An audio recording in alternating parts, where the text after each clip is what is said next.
Hello everybody and welcome into the FastTrack Sim Racing Cup Series presented by the Alloy Wheel Repair Specialists. It's the final race of the regular season as we make our stop tonight at the Lady in Black. That's right, it's Darlington Raceway and it is going to be a good one. Thank you all so much for tuning in. You are watching Austin Green on Ghost Racing Network. Well, there is a lot on the line for quite a few drivers looking to still make their way into the playoffs. Some drivers looking to see if they still have a shot at that regular season championship. We'll break it all down in just a moment. But before we get to that, let's take a look at tonight's starting grid. Austin Fitzgerald, the veteran for Dynamic Autosports, starts on pole here tonight with one of the rookies for Riot Motorsports, Quentin Clark, to his outside in second. Michael Mueller in the 99 will start from the third spot here tonight. Danny Gutierrez to his outside in fourth. Row 3 is Tyler Marble alongside Jacob Musso. It's going to be Jeff Shutt, one of the No Excuses Racing drivers, back in seventh, with Greg Bartlett to his outside in eighth. Scott Glasso starts ninth, and Jeff Marble rounds out your top 10. Jeffrey Souza in the 96. He'll roll off 11th here tonight. Ryan Haynes for BMP rounds out row 6 in 12th. Moving on back to row 7, it's Kenneth Bartholomew alongside Alan Pajari. Jared Bundy 15th with Kyle Oakley in 16th. Christian Lostgen, one of the rookies, he'll start 17th here tonight with Tracy Powers in 18th. Wester Jr. 19th, and Ty Iopolito rounding out your top 20. 21st is going to be Brett Spod, Brian Conklin in 22nd. Thomas O'Hara back in 23rd with Cody Matthews in 24th. Roger Shelton starts 25th. Bill Benedict in 26th. Brandon Saylor 27th. Johnny Mahalchuk in 28th. Jake Hickson 29th. Andrew Russo, last week's winner, and a big surprise to the playoff picture. Shook things up. He'll roll off 30th. Glenn Grigsby 31st, Mark Sabak, the Canadian driver, 32nd, Anthony Hanley 33rd, and Matthew Geiringer, he'll round out the field tonight as he starts in 34th. All right, taking a look at your race info. It is one of the Noble 5 races, the Capitol Auto Darlington 250. 250 miles. The distance going to be 183 laps here tonight.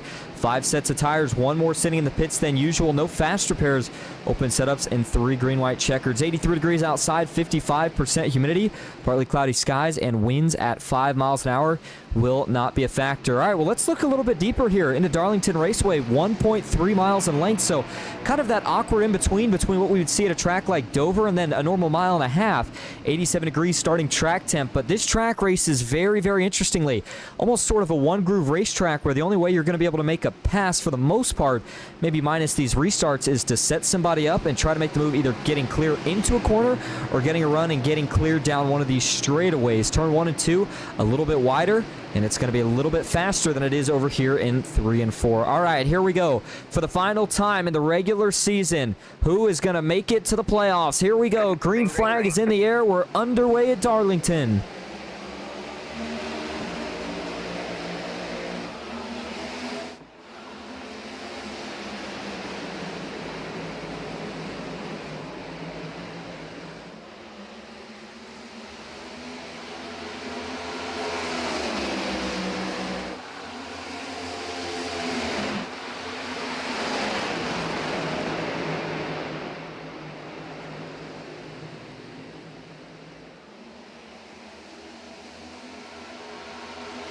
As cars now up to full pace as they'll work back down into turn number 1. You see the sun is setting behind the grandstands. We'll see how that changes throughout the race here tonight. You can see right now in sim time, at least Eastern-wise, it is about 7:04. So we'll see if these guys do make it all the way into the nighttime before this race is all said and done. Fitzgerald still getting a lot of pressure out back from the rookie Quentin Clark.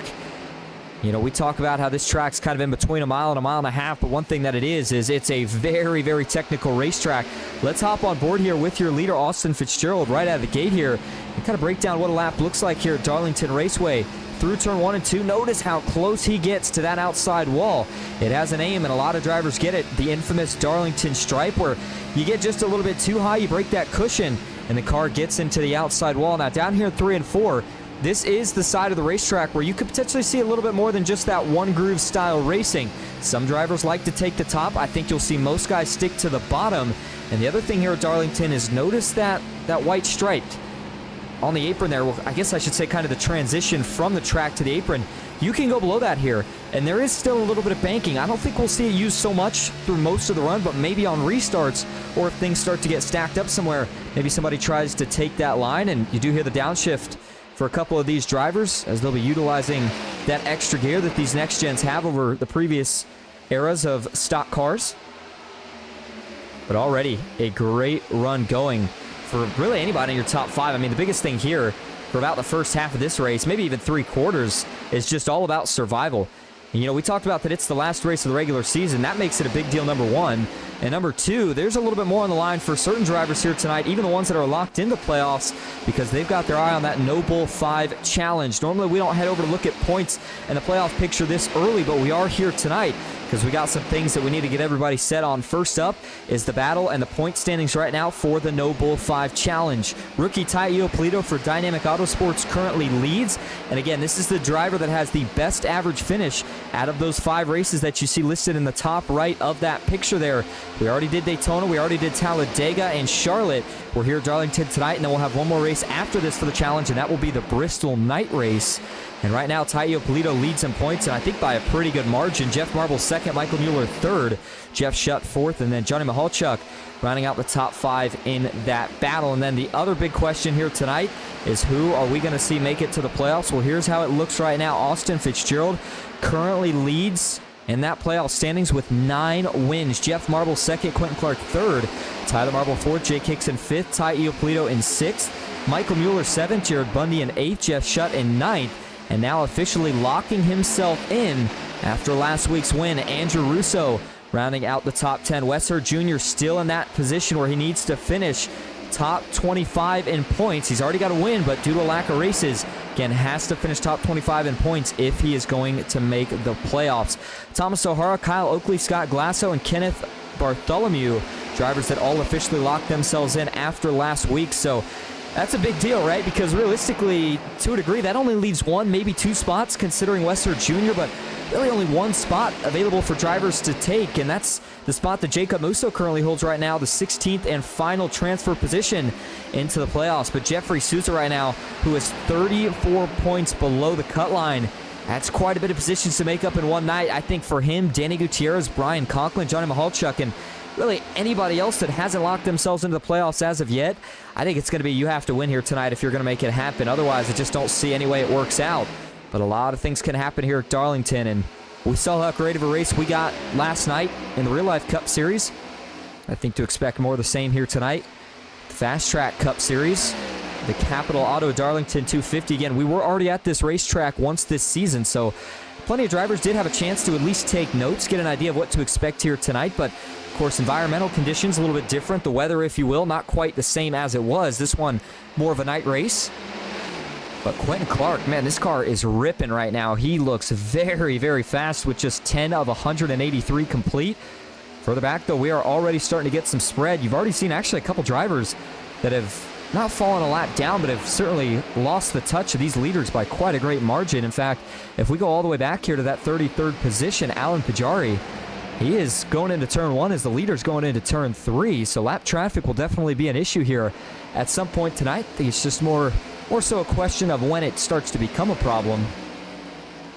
But right now, Anthony Hanley looks to be the only driver who has retired from this race. And I'll tell you what, that's certainly unfortunate. I was looking forward to seeing Anthony in the race here tonight. That's one of the Riot Motorsports rookies, and I know he puts a lot of work into that team's setups, and it's always good when you get a chance to see him out here on the track, but not sure if it was an issue or just decided to retire early. But again, he has fortunately brought his race to an end. All right, well, here's some of the battling that we got going on right now towards the back half of your top 10. Jacob Musso, Scott Glasso, and just behind these two right now, you heard us talking about him. Jeffrey Souza said he would probably need a win to fight his way in here tonight. Now, again, that's not a definite, but realistically, when you look at the standings between him and Jacob Musso, I mean, I think the only way he makes it in otherwise is if Musso, I guess, maybe finishes dead last and Souza finishes in the top 5, and that's a pretty big ask in of itself, and that may not even get the job done. So just scratch all that out of the way. I mean, we have this format for a reason, right? Because it gives drivers the chance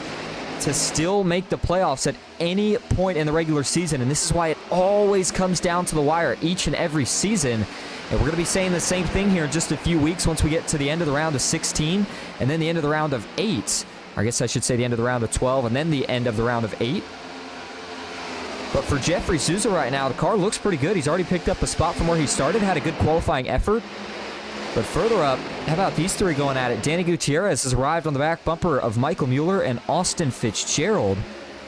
By the way, one of the really tricky sections of this racetrack, portions if you will, is that exit of turn number 2. Watch it from the gyro cam here of Austin Fitzgerald. Watch how close this car gets to the wall. And there's a little bump right there. It's not so much an abrasive bump that you really feel the car slam. It's just more or less something that has a tendency to snap the car out of shape, get it loose if you will. And so drivers, they're waiting for that, and some of them, in fact, probably a lot of them, you'll even hear just briefly burp the throttle when they go over that little hump. Coming off the exit of turn 2, 3, and 4, again, pretty basic, but you are using a little bit of brake, whereas 1 and 2 you might be using a little bit, but certainly not nearly as much. You're washing all the way up to the outside wall before you arc it back down and try to get an exit to rock it down the back straightaway. Man, you saw just how close they were getting to the wall, but what I do think is interesting is over here in 3 and 4 right now, looks like for the most part, everybody except your leader is pretty content on sticking towards the bottom or middle portions of the racetrack. Although it looked like Quentin Clark right there decided to go a little bit higher, still maybe searching for even more grip, as apparently he's not content with the over half a second lead that he's got working right now. And so the three-way battle for second continues as, some contact with the wall. That may have been a little bit further back. Jeff Shutt, by the way, he's in 6th, and Jeff Marble is now up to 7th. That puts him up 3 positions from where he started this race at. Again, if you're just tuning in, we certainly appreciate you being here. You're watching the Capitol Auto Darlington 250 for the FastTrack Sim Racing Cup Series. And what a race to decide to watch, because it is the last race of the regular season. And that means that there is a whole bunch on the line here tonight for certain drivers looking to make it. A lot of guys, though, I know we showed you the picture already, but that have already got themselves locked in. I think that maybe takes away some of the stress that we see, at least in the real-life Cup Series, when it comes down to the end of the season for them. Nonetheless, though, as we go back a little bit further here, let's take a look at some of our onboard views here tonight with some of the drivers that are carrying the onboards. As always, Tyler Marble for Team Marble iRacing. Right now in the 48, he sits in 5th. No gain or loss from where he started this race at. He was able to pick up a couple wins this season. Yikes, there's a couple drivers still. You can hear it just from the audio getting a Darlington stripe here early. And I will say that damage, it's not really a big deal. If you just, scrape the outside wall here, you break the cushion maybe once or twice. But when you start doing it over and over, you get to, maybe you've tapped that wall 4 or 5 times. That damage adds up over time. So you got to be really careful. Certainly don't want to take that wall kind of being a savior here if you get too fast in the corner for granted. As, man, still multiple drivers struggling to keep it out of the outside wall. Next up is the sponsor for this race, Jeff Shutt with Capitol Auto Group. The No Excuses Racing driver right now. Again, he's got a decent run going. He's up a spot from where he started. Doing a lot of work right now with that steering wheel as he works through 3 and 4. Watch as he goes down the front stretch here. See if one of his hands leaves the steering wheel. Yes, they do. That is going to be grabbing that sequential. One off behind. Big moment. Who was that? We had one get way off here. Let's see if we could find that. I guess we're not going to be able to here. Somebody had a big moment just behind Jeff Shutt. Jumped down to the apron. Nonetheless, though, we stayed green. They were able to keep it out of the wall, so that was the good news there. Speaking of the Jeffs, we move on to Jeff Marble, another one of the Team Marble iRacing drivers who sits in 7th right now in the top 10. And boy, this is a track he's going to love. Last win came off of a fuel-saving strategy at Michigan. Who would have guessed that track and that combo to be a fuel-saving call to win the race? But Jeff Marble, no stranger to victory lane this season, and we saw him make it to the Final Four last season. So, he's looking forward to getting these playoffs kicked off and see what he can do. Further back in the field we go. We find ourselves the SWM Motorsports driver of Kyle Oakley. Right now he sits in 14th in the body armor Ford Mustang. Just behind him there is the 7 of Christian Lostian. By the way, Oakley's up 2 spots from where he started. And then talk about just behind him Christian Lostian, who is carrying an onboard camera for us here tonight. Both of those drivers are up 2 spots from where they started. Oh man. More trouble there as they just continue to beat and bang off that outside wall. I thought we'd see the most issues coming off of 2, but it seems like it's more so in the middle of 1 and 2. And then a couple of the other driver cams that we have here tonight before we go back live. Last but certainly not least, the BMP Racing entry of Ryan Haynes. Man, they just continue, or they're tearing it. It seems like every single car that we've gone to, we have seen somebody contact the outside wall going through 1 and 2. Here's Ryan Haynes, though, and you can see he's actually been a little bit more conservative than at least the guy in front of him, Jacob Musa. You can see he's not ready to get all the way up by the outside wall just yet. And you know what? I am loving Ryan Haynes' onboard view right now because it shows you something that a lot of people don't realize here in the sim. When we're going to ride on board with him for an entire lap right here. Watch this. Notice the way the sun is here. Down the front, no problem. At his back right now, but when he gets onto the backstretch, this is pretty brutal. I mean, the sun is directly in the eyes of all these drivers right now, and it's going to stay that way as that sun continues to set. And I guess the good news is 3 and 4 is a little bit less tricky of a corner, but I mean, look at his setup right there. Look how bright that is on the screen as he rockets down the back straightaway. And man, that is really, really tricky sometimes as you're trying to go from that bright sun into the shadows when you work into turn number 3. And again, that will get better as the race goes on. Once that sun finally gets to a point where it goes kind of behind the racetrack, if you will. But I think we're still a decent ways from that. So for right now, not just for Ryan Haynes, but really everybody, including your leader here, just another thing that they're having to deal with here. 26 of 183 complete. Quentin Clark continues to lead, but Fitzgerald has closed the gap, as has Danny Gutierrez, the 08, currently sitting in that 3rd position. That's another driver that we talked about. What would it mean to him to win here tonight? Well, I can tell you pretty much exactly what it would mean. If he could find a way to get to victory lane here tonight, not only would he get a crown jewel win, but he would also lock himself into the playoffs. Remember, right now he sits in 18th, and it's only the top 16 after this race in terms of point standings. But again, you can eliminate points by getting yourself a win. So Danny Gutierrez, very promising sign here to have this much speed this early. Tyler Marble now, he's starting to make his way back towards the front. He's up to 4th, up a spot from where he started. And then Michael Mueller now back to 5th. And you know what's, I think another interesting thing that we've seen develop throughout this season, or at least, I mean, I've noticed it up here in the booth. I'm not sure how much the people watching it at home have, but we've seen a transition for certain drivers, I feel like, that, you know, maybe kind of went on hot streaks early in the season to drivers who are now on the hot streaks towards the end of the season. And a big part of that, and you can see it, is certain guys that have learned how much more tire they need to save before they start to push their car in pretty much all these races. The general assumption is that when you don't have any stage breaks, you got to go into these races, or I guess I should say most of them, maybe not a track like Daytona or Talladega, but most of these races you got to go into with the mindset of, this could go green for a while. I need to be ready for green flag stops and long runs. And when you have that mindset, you got to make sure you're saving tire early on, because when you use up your stuff early, especially at a track like Darlington, which is so tough on tires, it's going to bite you the long end of a run. And for Quentin Clark here, still good speed overall in that 00, but he might have used his stuff up a little bit early. And here we go. Going to see a pass for the lead here. Watch how Fitzgerald makes this happen. He'll dive off into turn 1. Oh, they're getting into each other. The 00 got moved up the racetrack as Fitzgerald had to put his elbows out to get a little bit of room. Danny Gutierrez saw that and took advantage. He's the big winner right there. He didn't get any scrapes, but he was able to get by the 00, and now he'll stick with the car that he's been closest in speed to so far. And Clark's going to try to regroup here, and this is where you kind of just try to do some damage control if you're Quentin Clark. You know that these guys, the next 2 or 3 guys that are as close as they are to you, specifically Tyler Marble and Jeff Shutt in this case, they've got better tires, they've got fresher stuff. Let them go, right? You don't want to just give it up, but you see now he's starting to force that issue, and he got into the wall. Oh, he's going to maybe tag it again there off of 2, and now he is going to lose 2 spots. So you got to be really careful here if you're Quentin Clark. I know he's trying to push the issue, he's trying to get it back, but you don't want to tear your stuff up early. It is still a long ways to go. We're going to have probably at least 2 green flag stops in this race. So just take your time for now, get things organized, and again, try to get that head down and get back into it. Well, you might have noticed now things are starting to change in terms of weather outside, because that sun continues to get dimmer and dimmer. It is still in the face of these drivers, but it's starting to kind of get closer and closer to being hidden behind that tower here, Earnhardt Tower, if you will, that you can see as they go into turn 3 right there. And that is adding more and more shade to this racetrack. You would expect that to probably cool the track temp down a little bit, maybe increase grip a little bit. But right now, Austin Fitzgerald back on the point.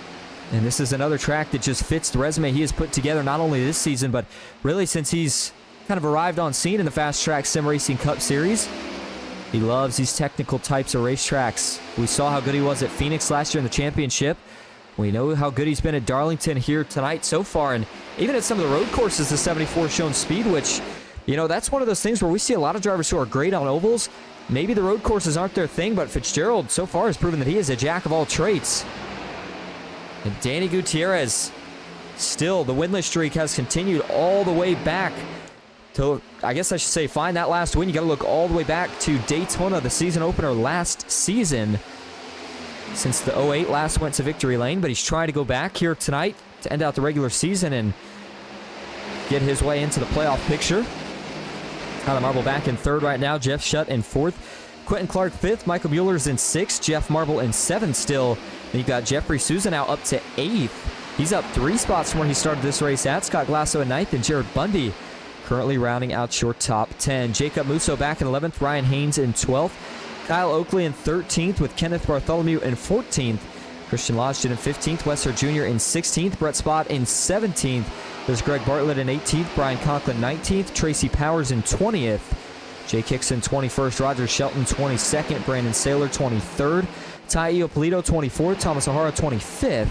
And you've got Johnny Mahalchuk 26th. Bill Benedict 27th. Alan Pajari in 28th. Mark Zavak 29th. Cody Matthews in 30th.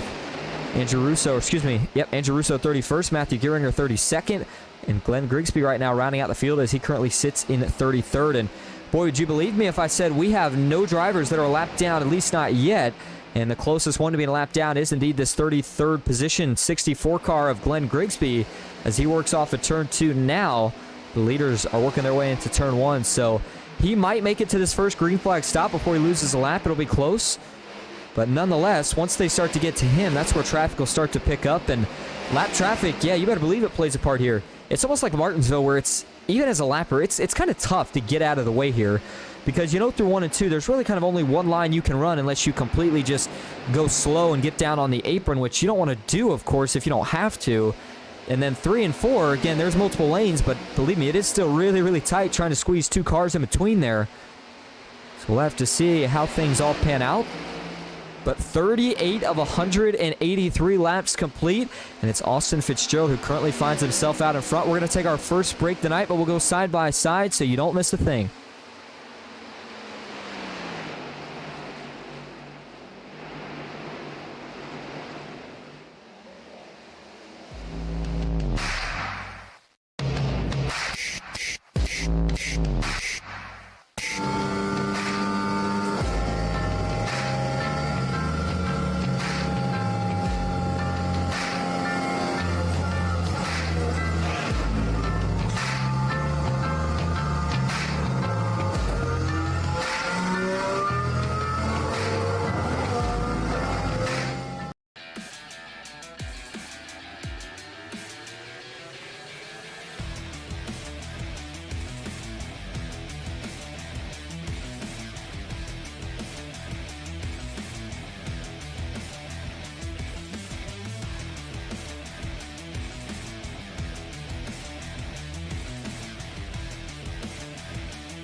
Capitol Subaru, we value your time. Whether you're here for service or working with our amazing sales team, everything is right here for your convenience. We offer a great selection of Subarus, an industry-leading service center that keeps you moving, and so much more. Like our living green wall, just one of the many features throughout our dealership. Looking for the perfect pet gift? Check out Happy Paws Pet Shop right here in our lobby. Or plan your next adventure in our fireside seating and find your happy place. It's always your time at Capitol Subaru, your way on the Parkway.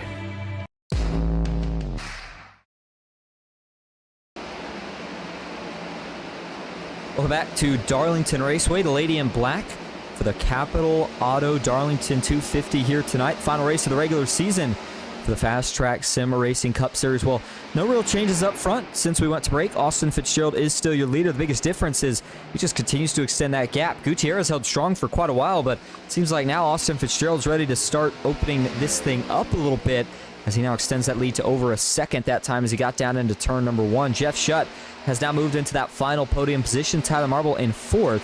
And you've got Jeff Marble currently rounding out your top 5. And another thing I want to bring up, since, we still got a lot of racing ahead and some time to talk about it, is this is a track, and I feel like we don't mention this enough, but you got to remember, watching at home, this is an open setup lead, right? So these drivers, they create setups just as the real-life Cup drivers do, and with that, there's a lot of time and effort that everybody in this field spends each and every week to try to get these setups fine-tuned to what to expect for the exact weather conditions, the exact race conditions, and what they want their car to be. A good long-run car, a good short-run car, something maybe kind of in between.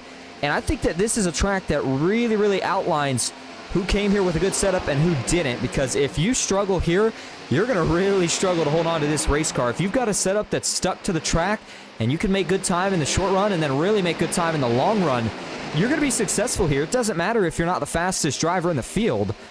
And man, right now, Quentin Clark, who like I said, I mentioned, I don't think it's a setup issue for the 00, but if it is, then it's something to do with he just has too much short run speed because he was flying early, and now he is struggling. Look at this. Glasso trying to make a move. Oh, man. And you see exactly what happened right there to the corner. They got stalled out. Quentin Clark was trying not to go into the wall. Scott Glasso was trying not to get into Quentin Clark. They finally got it sorted out, and now Jeffrey Souza, he'll take advantage of that as he slides up in front of the 00 through 3 and 4, and that'll move Souza back to the 8th spot. By the way, no issues yet for any driver, and granted, I don't want to talk about it too much in case of the announcers jinx, but I mean, so far, 47 laps at Darlington without a caution. That certainly shows you just how much effort everybody put into this week, knowing what was at stake. As we look further back now at Tracy Powers again in 15th, Jake Hickson in 16th, just a position behind, but he's made up 13 spots from where he started this race at. So that's a driver going the right direction. And I guess the other thing that I did want to mention that's changed since we took a break was the drivers that are currently on the lead lap, because we lost a couple of them here. And for Kyle Oakley, oh man, well, I take it all back. I said we didn't have any drivers with an issue. Kyle Oakley has had a major issue here. Let's go see if we can figure out what lap this happened to for the 17. And this is going into turn 1 here. Is he just going to lose it? No, he's okay there. Maybe it's something getting onto the backstretch here. You wonder what gets the 17 this out of shape here. It's okay there. He's okay there. No issues there. Let's see as they get down in here to 3 and 4. Oh, man, that's a huge hit for Kyle Oakley. Man, that was some sort of huge technical failure for Kyle Oakley. I mean, I don't know if everything disconnected or what. That was a huge hit for the 17. That's one of the hardest hits I think I've seen a car take all season. Watch this from the onboard view here. Let's listen. He's in 4th gear. He's in 4th gear, and right there, something disconnects. And, oh, man, that's a huge impact for Kyle Oakley. Very, very lucky that didn't get anybody else collected. And granted, there was nothing he could do, of course. But, man, that was a humongous hit. And it's really weird here. Watch the wheel. Watch how he's putting these little movements in, and then watch. It's just going to go dead straight and not move at all. Right there. Notice how that wheel's not moving at all? It's not even flinching. He's maxed rev in 4th gear. And so, yeah, he had a major, major technical malfunction there. And that's a tough break for the 17. Good news for Kyle is that, as much as he wanted to win this race for the sense of it being a crown jewel, he's already locked into the playoffs, so he will be able to recover from this issue next week. But, I mean, even if he gets back, yeah, that's definitely race-ending damage with a hit like that. You see the motor blow out of it. I think he got suspension damage as well. And so Kyle Oakley, tough break to end his Capitol Auto Darlington 250 chances here early. Meanwhile, back up front we go. Fitzgerald continues to lead. Can't say that there's too much surprise there. I know a lot of drivers probably had him on the radar for drivers to be a big threat during this race. And he's got almost a 3-second lead now over Danny Gutierrez, who's getting ready to be under fire here from the No Excuses Racing driver of Jeff Shutt. With just 52 laps complete, though, we could be starting to approach that first fuel window, which if I had to guess, I would say is potentially somewhere between, and again, we're going to make this first window relatively broad, but I would think it's maybe somewhere between lap 60 and maybe 75. That would be my first guess here for this first fuel window. And now let's just say, I think the general strategy call, though, either way here, if you wanted to short pit it, or maybe I should say make it even runs, heck, you could probably go 61 and then 122. And then, of course, that would get you to 183. That'd be 2 green flag stops. And then if you wanted to run things a little bit later, you could maybe get yourself some fresher tires for one of those runs, or maybe try some strategy and maybe only take, I don't know, 2 tires on one of the runs, although I don't think I see that being a very viable strategy here tonight with how much tire wear seems to be an issue at Darlington. 54 of 183 complete. All the battling right now is towards the middle portions of the pack. Jeffrey Souza, oh, is he going to make his first stop here? Yes, he is. The 96, and we're going to hop on board. Watch just how difficult a pit stop here is at Darlington. Got to really slow up. Pit road comes up quick, and it is all the way on the bottom of the racetrack. And so Souza, one of the first cars that was running in the top 10 to bring it down to the pits. But look, he's going to get a couple more takers here. Tyler Marble decided to pit, as did Wes Hurd Jr. in the 12. And so 3 of the guys that were running well towards the front of this field making that pit stop here before the lap 60 mark. That seems a little premature to me here. And so I'm really curious now to see how far can Fitzgerald, Gutierrez, Shutt, any of these other leaders make it. Because I would almost think if you don't make it to lap 60 here, there's no way that you're going to make this thing on a simple 2-stop. And you know that you're going to most likely lose a lap here, taking 4 tires and filling it up with fuel. So for anybody that already pit, such as Tyler Marble here, yeah, he is going to lose at least a lap. Don't think he'll have to worry about losing 2. Indeed, he won't, as he'll refire as he makes his way to the pits. So does Jeffrey Souza. And then for Wes Hurd Jr. here, he now makes his way out. Andrew Russo now finds himself in the pit lane. Last week's Daytona winner. And again, you cannot give enough credit to this guy and the job he did last week. He came out, he said in the interviews, he kind of knew what kind of season it had been. And boy, I don't know if he decided to try something different or if a switch flipped, but I mean, he was up front for a majority of that race, and I'm telling you, from the amount of super speedway racing that I've had a chance to broadcast, when you stay up front in those races, I don't care how many laps it is, it has a tendency to work out a lot more than when you like to kind of hang around the back. And for Russo, I mean, it worked out absolutely perfect last week. Got a win at one of the most historic tracks in all of racing, and as a result, got himself locked in to the FastTrack Sim Racing Cup Series playoffs. So he'll have a chance to fight for the championship, but he's got to make it through tonight first. Also, while we have a chance here, we'll hop back on board, and you might start to notice here, we'll go back here a couple spots so we can see one of the drivers getting ready to go into the backstretch. Thomas O'Hara here. That sun now not nearly as bright as the sky continues to turn a lot more of an orange color from that bright yellow that it was a little bit earlier. And that's just, again, that sunset continuing to become more and more eminent. And as the lights start to get brighter here at Darlington, that's when the aggression starts to go up. There goes Jeff Marble. He'll go by here as that's one of the cars that have already made their pit stop. And in fact, let's see, since we have a chance here, by the way, Christian Lodgen is going to make a pit stop here, as did Johnny Mahalchuk. He'll take 4 in fuel and now races his way out of the pits. But I do want to go back here to see if we can go to Jeff Marble or even Tyler Marble. And this is, again, this isn't necessarily brand new tires, but this is certainly considered fresh tires. And let's look at the lap times here. A 9.48. We'll call it a 9.48. And then look at this. It gets even better. An 8.13, an 8.02. Let's compare that to the older tires here of Austin Fitzgerald. A 31.2. And again, remember, Jeff had a 29.8. That's a pretty significant fall off. But again, I think right now, if you're Austin Fitzgerald, the goal is to make sure that you can make this thing on an even 3-stop, where some of the other drivers, I'm not sure if it's simply a tire strategy or if there's something a little different. But this is the lap that I would first expect some of your leaders to come in, and that's exactly what they're going to do. Jeff Shutt leads them in. Kenneth Bartholomew, the rookie, he is in as well. Looks like different scheme here tonight for Kenneth Bartholomew. It might be a little bit of a throwback scheme, and it's a good-looking one at that. On that Dark Horse Ford Mustang. He's got the ProCare Collision. Good-looking scheme indeed here as he'll bring it in. He'll take 4 tires, fill it up with fuel as well.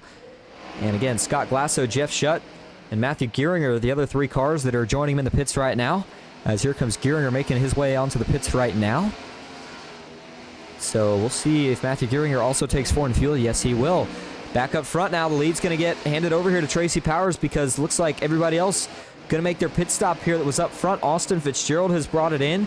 Thomas O'Hara has as well. And Ty Iopolito That rounds out the Dynamic Autosports group right there. And then Mark Zabak, who was sitting 8th. Looks like he's going to bring it in here for full service as well.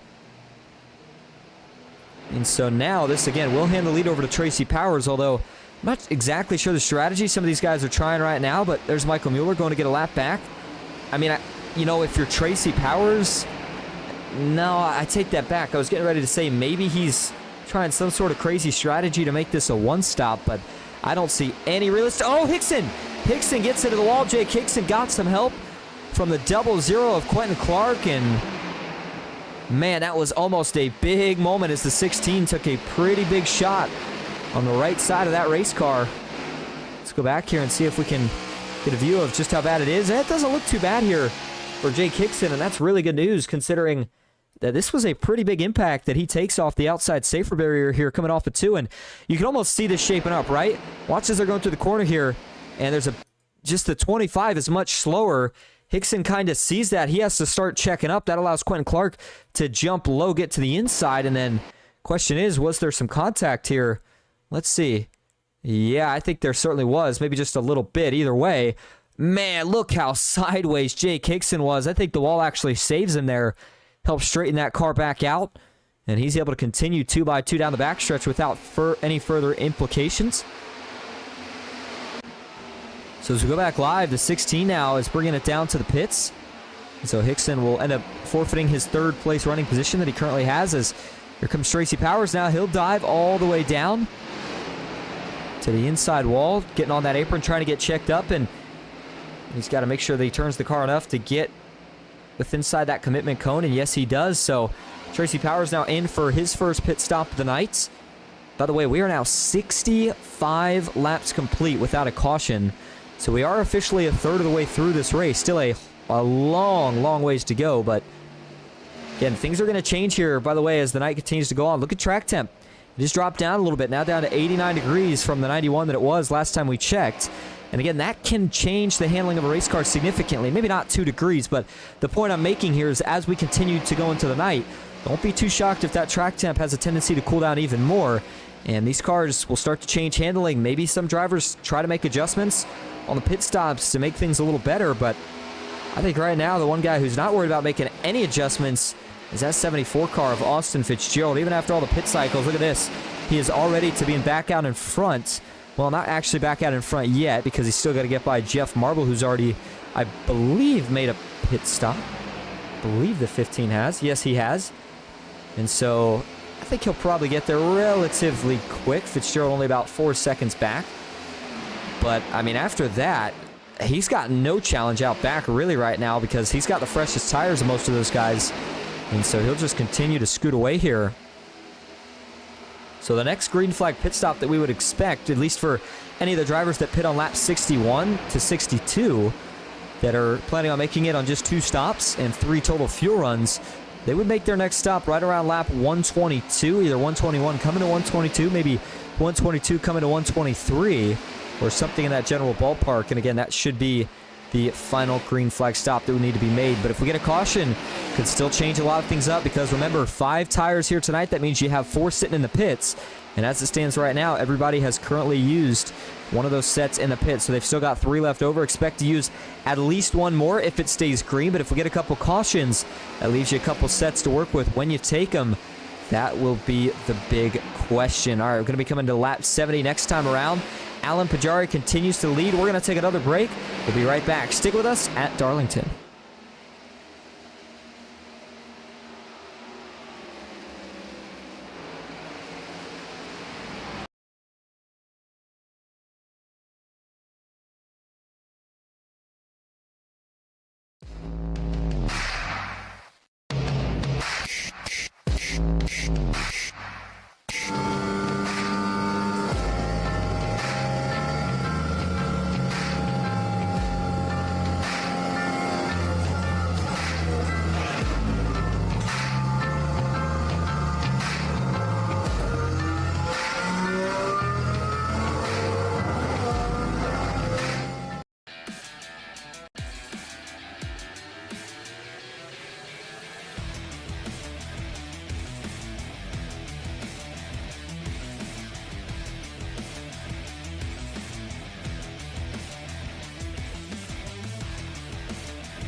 Capitol Subaru, we value your time, whether you're here for service or working with our amazing sales team. Everything is right here for your convenience. We offer a great selection of Subarus, an industry-leading service center that keeps you moving, and so much more. Like our living green wall, just one of the many features throughout our dealership. Looking for the perfect pet gift? Check out Happy Paws Pet Shop right here in our lobby. Or plan your next adventure in our fireside seating and find your happy place. It's always your time at Capitol Subaru, your way on the Parkway.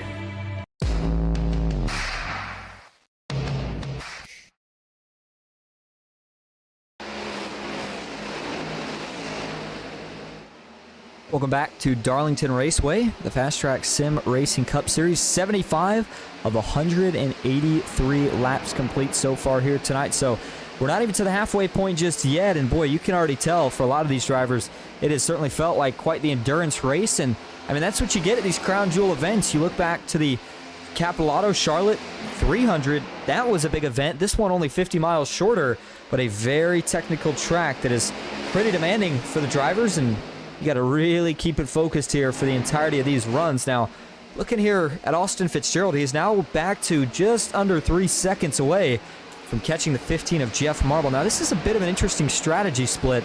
I'm not sure exactly what Jeff Marble has planned here, but we'll certainly figure it out here as things continue to shake up. But I think we know the general strategy that Fitzgerald and the rest of the guys that were running towards the front are on, and that is they pit on lap 61 to 62, somewhere in that range. So now they're going to pit on lap 122, 123, somewhere in that range. And then again, that should drag them all the way to the finish of this 250-mile event. Again, if you're just tuning in, we appreciate you being here. Hope that you're having a good holiday and a good Monday evening here, Monday night, if you will, on the East Coast.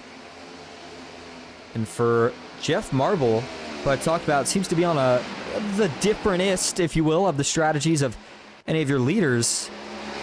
Wonder how well this is going to work out for him. As, looks like we're getting a little bit of performance hiccups here. Apologize for that. Stick with me for a moment. This is one of the things I've been trying to get fixed, so I'm going to see if I can actually see exactly what it is that's causing this right now. And if nothing else, we might have to take another quick break as, Jeff got into the wall right there. I don't know if you're able to see that, but yeah, Jeff Marble just tagged the outside wall right there. That's what happened to the 15. And looks like, is he able to get it better yet? Not quite. And unfortunately here, we're still having a couple of issues, so hoping that these will resolve momentarily. And looks like that it has calmed down for now. Hopefully it'll stay that way. Seems like the CPU is also feeling that it's an endurance race here, as it seems like it's kind of had enough here early on, but nonetheless, up front, as Jeff Marble continues to lead, we'll turn our attention a little bit further back here. Tyler Marble, Danny Gutierrez. This is the battle for that 5th position. Both of these drivers had pretty good speed early on, and now look at this. Danny Gutierrez, oh man, the 08, oh man, Tyler Marble. That was a big moment for the 48 there. He had to catch it coming off the turn 4, and I'm thinking he is probably not too happy with the 08 after that one. And for Danny Gutierrez right there, he was trying to make the move work. There was some contact, and then a big moment for Tyler Marble off of 4, but Danny Gutierrez gets that position, and he's going to try to run away with it here, and that might be a good idea, because if Tyler gets back to him, he might give him a little shot, just say, hey man, I didn't really appreciate that. Nothing doing for 48 right now. Jared Bundy sits back in 7th, another one of the drivers that found victory lane once this season, almost found it twice, but unfortunately things did not quite go his way at Charlotte, and so still looking to see if he can kind of make up for that second win that he felt like he should have had but never actually got, with potentially a trip to victory lane here tonight. As Jeff Shutt now back to 8th, Scott Glasso 9th, and then Quentin Clark is currently rounding out your top 10.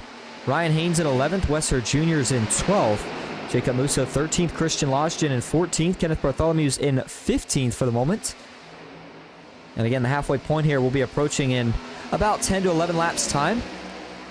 And Jeff Marble is still out in front. I'm not sure what I missed here on the strategy call for these two, but whatever it is, it's working out pretty well here for Jeff Marble, all things considered. I know we still got a long ways to go for the strategy that, say, Fitzgerald's on, but I mean, for Jeff to still be holding on to the lead by this margin for this long is pretty impressive. And then once Fitzgerald gets to him, I wonder, does Jeff just let him go by, or does he try to help himself out here with the next pit stop by holding this 74 up as long as he possibly can? Jeffrey Souza, by the way, has made his way up to third. I just cannot get over the fact that the drivers who we talk about, you know, kind of the Cinderella stories, if you will, in the sense of can they find a way to get it done after a season that maybe hasn't quite gone their way. And I mean, Jeffrey Souza has a realistic chance of making that happen right now. If he gets the win here tonight, he locks himself in. And if he doesn't, he probably doesn't. It's that simple. I mean, there's only one outcome that's a win-win here for Jeffrey Souza, and it is to go up and win this race. Now, right now, he is about 2.5 seconds, actually make it 2.25 seconds behind the 74 of Austin Fitzgerald. But who knows? Maybe we get a late caution. Maybe Fitzgerald makes a mistake in the pits, or maybe Fitzgerald and Jeff Marble get to racing once that 74 gets there. Whatever the case may be, if something happens, I think this 96 will be there to pounce. Back up front we go because Fitzgerald continues to close the gap now. He's almost back to the back bumper here of Jeff Marble. We'll hop on board here with Austin Fitzgerald and watch him here for a couple laps as he's kind of getting closer to tracking in the footprints here, the tire tracks, if you will, for Jeff Marble. Jeff sees one of his teammates up there racing right now with, I believe that might be the 90 of Bill Benedict. Sure enough, it is as they go off into 1 and 2 here. Benedict starts to slide up just briefly to 15. Jeff Marble, he's got to make a decision here. Doesn't want to get caught behind these two, but if he tries to make a pass at the wrong time, it could cost him this position right now. Oh, they went 2 by 2. That's not what Jeff needed at all. This is really holding him up. I think the 37, his teammate's probably going to let him by here, but we'll see. Brian Conklin doesn't that time. He's content to stay up in front of the 15. And these guys, you know, in fairness to them, they're trying to do whatever they can to stay on this lead lap just in case we get a caution. So they're not going to give it up easy, and Fitzgerald is showing a lot of poise and patience right here to not get too aggressive, not force the issue here, as he knows he's better than Jeff Marble, and he knows he can get around him here once they get clear of all this mess.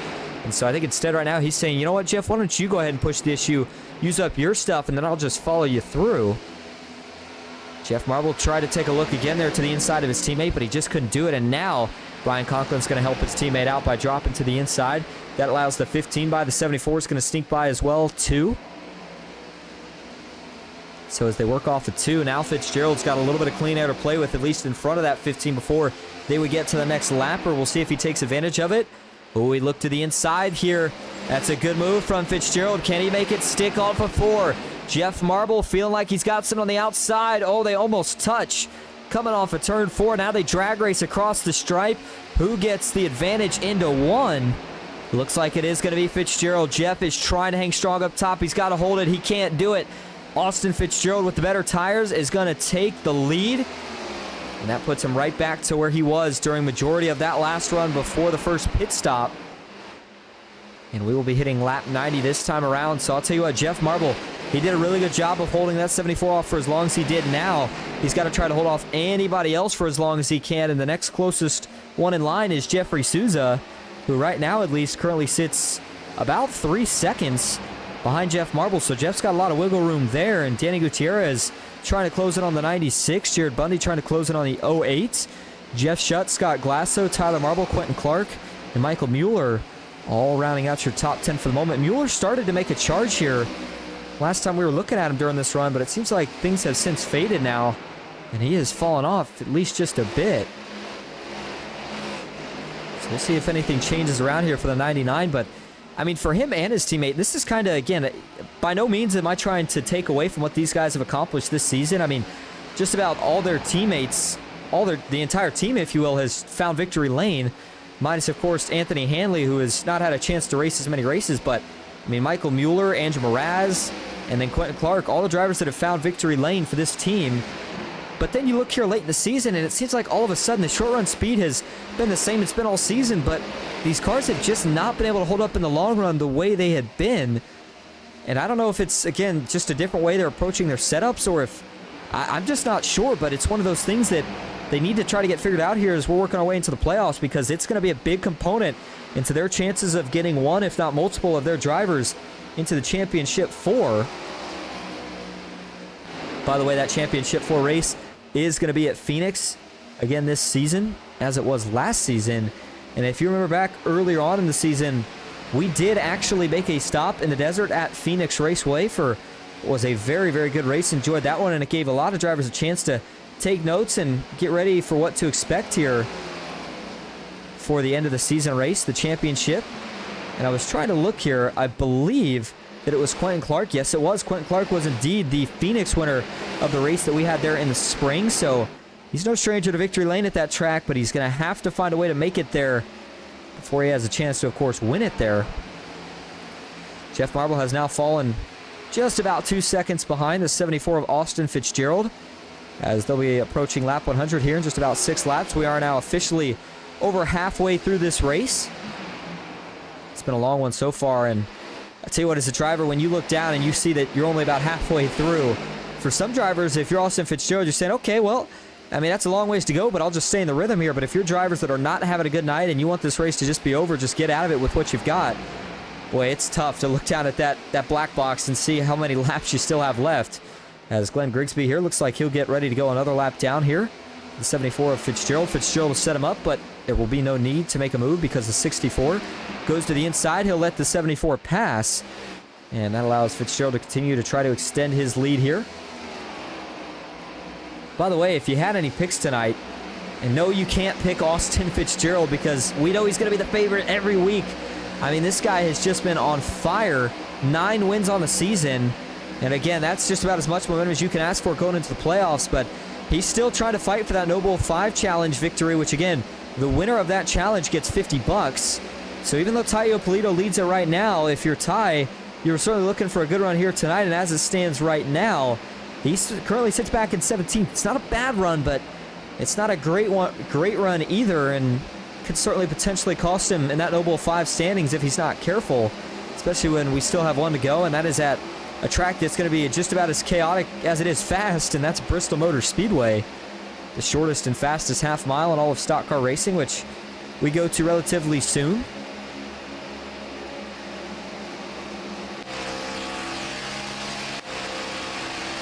Riding out of the back here of Thomas O'Hara as he goes by the 10 there of Cody Matthews. Thomas O'Hara, one of the drivers that we saw make a start last season. Here he is with the return for this season. Looked very good during the All-Star weekend. And he's had a good enough season in terms of consistency to get himself locked in even without a win, an official win, if you will, in the regular season. But Austin Fitzgerald, who continues to lead now, has that gap up to almost, actually just over 3.5 seconds now over second place Jeff Marble. But the gap between second and third certainly hasn't closed up much. The real battle is the battle for 6th, which is between Jeffrey Souza and Jared Bundy here. Ooh, Bundy slid up a little bit. Souza's trying to hang even with him, and they are going 2 and 3 wide here. This is the kind of group that gets you a little bit nervous if you're anybody that can't afford to get any damage right now. You can see Gutierrez just rockets on the exit. Way better acceleration that time than Jeff Shutt. And further back there, still side by side as they're all trying to work around the lapper here of Brian Conklin. So when they cross the line this next time, it'll be 100 laps complete. Actually, they just did, so that makes it 100 laps officially complete, at least for your leader, Austin Fitzgerald, as he lapped the 39 of Ryan Haynes yet again. That's another one of the BMP Racing drivers. And if you're Ryan Haynes here, you know, if you just go that 1 lap down, you know that you got to fight realistically kind of hard for it, but that's what he's going to do. Look at this, the 39 going to go right back around. And so maybe some fresher tires for Ryan Haynes. Either way, nothing Fitzgerald can do there as he'll settle back into where he was. And so now it's 83 laps to go for your leader, Austin Fitzgerald. We're going to take another quick break, and when we come back, we will take a look at the schedule and what to expect for the upcoming races. Stick with us. We'll be back at Darlington.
Capitol Subaru, we value your time, whether you're here for service or working with our amazing sales team.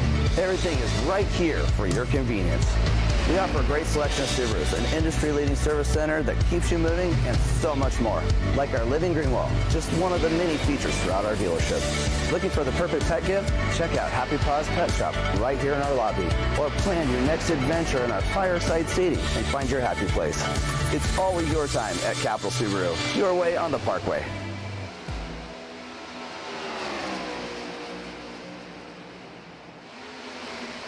Welcome back to the FastTrack Sim Racing Cup Series, and I apologize if the audio stayed on there. Couldn't tell from my setup if it did go off that time or not, but nonetheless, 106 of 183 laps complete. Still expecting one more green flag pit stop before we set our sights officially towards the end of this race. Now, I did mention that when we came back from break, one of the things I wanted to talk about was the upcoming schedule, because let me tell you something, the first round of the playoffs this season, the tracks that we go to are about as much of a wild card as Daytona in of itself.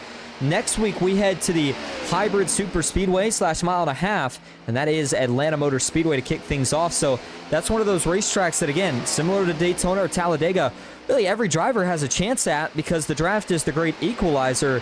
And then it's off to another road course, Watkins Glen. And again, that's a track where some guys, we call them road course ringers, tend to find their victories of the season. So you maybe keep an eye on like Tyler Marble for that track to maybe get himself locked into the next round there. And then for the cutoff race, the race where everybody's already stressed out enough about trying to make it to the next round, we head to Bristol Motor Speedway for the night race and the final race of the Noble 5 Challenge. And man, you think that tonight's hectic for guys in an endurance race, that one is going to be on a whole different level. That could be a survival of the fittest. And then, of course, the second round, a little bit more tame, but still a wild card of tracks, if you will. Kansas mile and a half. That one's pretty calm, but then we head to the fastest track on the circuit, and that is Talladega Super Speedway. And then it's off to yet another road course with the Charlotte Roval. And then the final round, a little bit more of a traditional route with Las Vegas Motor Speedway, followed by Homestead, and then Martinsville, the cutoff race before the championship, which again will be at Phoenix Raceway. All right, so as Fitzgerald continues to lead, Jeff Shutt has since moved his way up to second. Jared Bundy's in third. Danny Gutierrez fourth. Scott Glasso is in fifth. Glasso right now, though, still going to work on this 08, trying to see if he can find a way around. He's still got plenty of time to do it. And by the way, this next and final pit stop we're expecting to be probably somewhere right around the lap 122 to 123 point for Fitzgerald and just about everybody else in the field. So that would mean that we're not going to see any pit stops here for probably about another 11 to 12 laps. So you got to make these tires last. But again, still up. Well, hold on. Just as I said it here, I was getting ready to say no trouble yet, but Roger Shelton with some trouble here. Not sure what happened to the 42, but he immediately has left the racing circuit. Let's go back here and see what happened to the 42. Did he crash out here? He's going down the straightaway, and as he gets into the turn, oh man, car gets loose on him, spins out, and he locks it down to keep it down. And then does he get back rolling, or does he just call it there? Looks like he just calls it there. It's a tough break for Shelton here. Did he get loose, or did he have an engine issue here? Oh, that's what happened. That's kind of what I thought was what happened as well. You heard it from the outside view, and that's just a blown motor. The 42 goes kaboom, and that'll end his night. And that's some of the dangers when you run shifting, is if you miss a shift at this speed, that's what can happen here. And you heard it from the cockpit view. Taking a listen again here from TV1. Right there. You hear that motor expire, and when it does here, luckily for Shelton, he was on the high lane. And so Scott Glass is going to go roaring by, and then the 42... He wasn't trying to spin out right here. He was just trying to get down the racetrack to get it off since he knew he already blew the motor. But as he goes to do so, you can see he does spin out kind of as a byproduct of that. And so that will now be the second driver with an issue here tonight that has brought their race to an end. As you see the beautiful sky just behind the front stretch bleachers here at Darlington. Kyle Oakley had the issues earlier, technical malfunction that shot that car rocketing into the turn 3 wall, and then right there, it was a blown motor for Roger Shelton. And then, of course, Anthony Hanley, the other driver who has retired from this race. That was an issue that he had at the start and never actually made a green flag lap. Brian Conklin looking to get a lap back right here from the 74, so he'll jump low into turn 3. As you saw, Bill Benedict just ahead of Fitzgerald there. And then further back, here's Jacob Musso. Good run he's having here tonight. He currently sits in that 7th spot. He's down a position from where he started this race at. But representing the Musso speed shop very well. And I'm telling you, we just spent an earlier portion of this race talking about how much fine-tuning these guys have to do on setups, etc. And so when you're a single-man team trying to make it happen, it's a really big ask. And so for Jacob Musso to be doing what he's done so far this season, he's done a great job. I mean, you got to give it to him. And, you know, this is one of those drivers that you almost kind of want to root for in the playoffs. And, you know, he's not locked in yet, but he's in a great position to be locked in, assuming no major issues here tonight. But there is still that wild card of if a driver that has not won yet this season gets the win, it would knock out that 95, who's currently in that 16th and final transfer position. Brandon Saylor, the rookie for Team Marble Eye Racing, going around there. That is not for position, I don't believe. I believe that's just to get a lap back. Yes, it is. Or at least trying to get a lap back. Ooh, had one jump off towards the front right there. It's a close call. That actually was Christian Lostian off of 4, who almost had the big moment. And then further back here, we got a little bit of a gaggle right around Mark Sabak. There's Jacob Musso. And again, a lot of these drivers, they're not for position anymore because we've had already such a significant amount that have fallen a lap down. And it's just going to continue to go that way until either the end of this race or if we get a caution. In fact, you'll see it there on your scoring tower as it goes by. But it looks like as it stands right now at the current moment, the amount of drivers that we have on the lead lap is 15. Jeff Marble is currently the last car on the lead lap after that strategy he tried earlier. After that, 15th on back. Right now, they're a lap down, so still a lot of work to do. And some of this is due to the pit sequence that is starting to cycle through here, but it's going to be really interesting once everybody's made this final stop and cycles back out to see who all is officially a lap down and who is still on the lead lap. As, of course, that can make a big difference not only in the rest of this race, but if we get a late caution, the less drivers on the lead lap, the better for the ones that are. As Fitzgerald now probably just about 3 to 4 laps away from making his final green flag stop of the night. You saw him go around Bill Benedict there. The 74 is just putting on a clinic right now. He's got a almost 11-second lead over second place Jared Bundy right now, and I don't think he's done yet. He's going to continue to try to extend this gap all the way to the checkered. But again, it only takes one caution, right? I mean, that's the beauty, and sometimes the thing people don't like at the same time about the sport is you can get as much of a gap as you want. He could get to the point where he's just about got the entire field getting ready to be a lap down, but as soon as you get a caution, everybody that's on the lead lap, regardless of how close it is to them getting lapped, they all get grouped back up as if it never happened. So Fitzgerald, he's going to continue to run each and every lap as fast as he can until we can get to that white flag. That's about the only lap as a driver when you have a gap this big that you feel like you can kind of relax, coast, take it a little bit easier, as every lap before then is the race to try to get to that point so you don't have to worry about a caution and potentially something that could throw a wrench in your race, if you will. Here's the 96 of Jeffrey Souza making what presumably should be his final stop of the night, as he did make it to that 121 mark. If nothing else, maybe we just have to save just a little bit of fuel here, as the 96 will take 4 tires and fill it up with gas. 121 now complete. Let's see when Fitzgerald makes this stop. I would think it would be within the next 3 laps. And does it look like he's going to do it this lap? Yes, it does. And notice he actually took a bit of a later entry to the pits than everybody else. Is he's still getting in there pretty deep, even though he's got as big of a lead as he does. Saw a little bit of the left front lock up, but he gets in okay. So as long as the 74 doesn't get any sort of speeding penalty or pit exit violation, he should be good to go here in terms of filling it up with fuel and gas and then coming out as either your leader or certainly very close to it. And so as Fitzgerald does make that stop, that hands the lead over to Danny Gutierrez. Jake Hickson back in third. Scott Glasso currently in the pits. So is Ty Iopolito. Looks like Jacob Musso as well. And then we saw Bill Benedict roll in. The 3 of Jared Bundy is also making his service right here.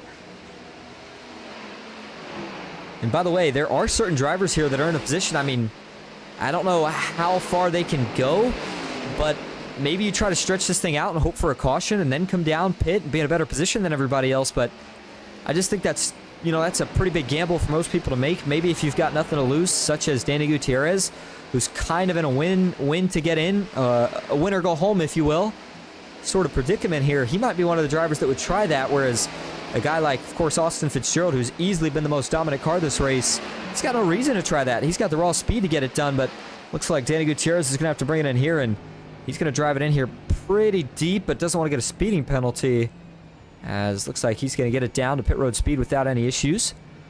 A very, very well executed pit stop right here from Danny Gutierrez. And so as he rolls down, this will be his final stop. It'll be very interesting to see where he works his way out at.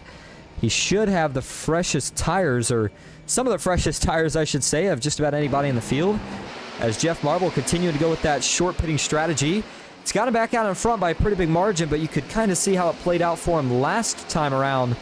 We'll see if it's more of the same or if maybe it works out a little bit better for him this time. 124 of 183 laps now complete in the Capitol Auto Group. Darlington 250. The final race of the regular season for the FastTrack Sim Racing Cup Series. Again, if you are just tuning in, we appreciate you being here. Hope that you're having a good Monday night. As if you're waiting for the portion of the season to get excited about, we're there now, but we're certainly going to be there next week with the first round of the playoffs. And the drivers that are going to be looking, and again, the playoffs, with there only being 3 races per round, that means that there's only 3 possible Oh, huge hit. One into the wall. That's a massive impact. That was the rookie, Kenneth Bartholomew. We're trying to get back to him here. Oh, my goodness. That was a huge hit for Bartholomew here. And that car is junk. He had to tow it. That's why we couldn't find him. Wow, that was a huge hit for the 73. As Jeff Marble came up on him, and I don't know what happened, but man, he took a dead right into the fence. Watch this. Oh, that's either... Did he... I wonder if he blew a tire there. That was really interesting the way the sparks flew out on that race car, wasn't it? Let's see here. Watch this from TV1 again here. Well, I don't know if that gives us the best view here. Let's go back to TV2. Let's see if we can see these sparks again. As he gets into turn 3, something gives right there and just shoots this car up the racetrack. Bam! Man, that's a huge hit. Well, I didn't see sparks from our slow-mo view, so let's go to the cockpit view instead here and see if we can figure out what happens here for Kenneth Bartholomew. Nope, not a tire. That's a technical difficulty issue. I guess I should say more so a technical failure. And that's the second driver tonight going into turn 3 that we have seen with a major malfunction like that. And again, though, very lucky that this didn't collect anyone else. I mean, this could have been really, really bad, all things considered. Go back one more time here and back this up. Until we get to that incident, I want to take one more look at this here from TV1. And a similar thing, I don't want to say the exact same, but a similar thing happened for Kyle Oakley earlier, but his throttle also stuck. This case, it wasn't the throttle sticking, but it was certainly the wheel just completely losing all feedback. And, I mean, man, Jeff Marble, his heart had to skip a beat right here when he saw that. Just as you go to pass the guy, you see his car shoot dead right into the fence, and, man, it just blows the front end of that race car apart. And so that heavy damage is going to, again, end his race here. Is good news for him is he was another driver that was locked in, so he'll be okay, but that was certainly not the way he wanted things to go. And watch this one more time here from the onboard of Jeff Marble, who, by the way, is your leader right now. And watch how scary this looks from his viewpoint.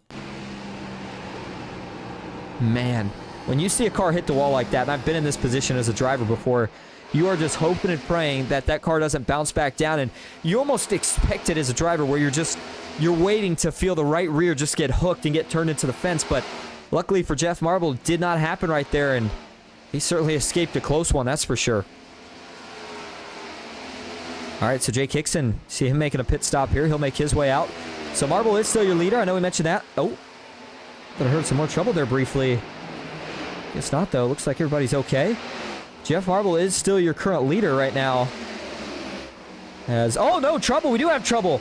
Uh-oh, one on the wall. One coming back up the racetrack here, and it's going to bring out the caution. Oh, my goodness, and that will bring out your first caution of the night. I think we had one that had to tow it. As trying to get back up to speed, major damage. That's the 35 of Brett Spod, one of the BMP Racing entries. He's going to take it to the pits. I thought I heard some trouble here, and yeah, I must have heard right. Oh, man, this starts in a very, very interesting area here. Let's back this up. This is a mess, man. What in the world happens here? Look at this gaggle that we've got on the backstretch right here, and let's see where this all gets started at. So they're 2x2. There's a lot of cars in the same spot here. Taio Polito's going to look 3 wide getting into the corner here. He starts to bail out of it. That's Brett Spot up top. They go 3 wide into the corner, and that's a little bit of netcode right there. The 35 and the 88, they're not touching here, and Andrew Russo never actually hits him. But Brett Spad, just a little bit of netcode right there, gets that 35 turned around here. And now they're going to make some contact as the 35's trying to save it, which I thought he initially does here. You see the back end wiggling around a little bit. He's trying to hang on. Looks like he does, but now the car's coming down the racetrack as he's trying to still drive out of it. He hits the 3 of Jared Bundy. Looks like still holds on, gets into the outside wall. Now he's trying to steer off of it, and just still loses it. Couldn't quite hold on, and then, oh man, that's a big hit for Matthew Gearinger as well. Boy, this has completely changed the complexity of this race now. I mean, we have got so many drivers that needed that caution and so many that didn't want to see it. But this was quite the ride for Brett Spad. I mean, again, this started all the way back, for him at least, pretty much in turn 3. So I was trying to see if he got that damage anytime recent, but let's hop on the onboard view. Watch how this all starts to where it eventually ends. And again, on this old of a tire run for certain guys, or just in general, this track, it's very easy to get loose, and you got to really make sure you straighten the car out before you get back on the throttle. And you can hear he keeps trying to get on the throttle here. He tries it again, tries it again, and finally it just comes around on him. And then Matthew Gearinger, of course, the innocent bystander there, nothing he could do. And I mean, in Brett Spad's case, he's just trying to save it, so it's not really much he could do either. Just a really unfortunate scenario. And initially it looked like it wasn't going to bring out the caution right there.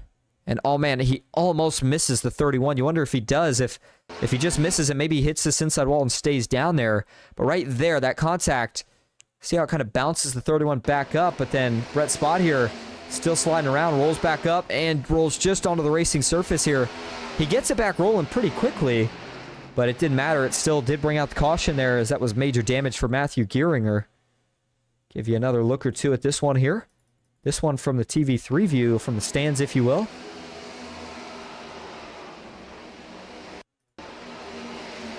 I'll give you one more look at this here on the slow-mo view from the TV2 cam.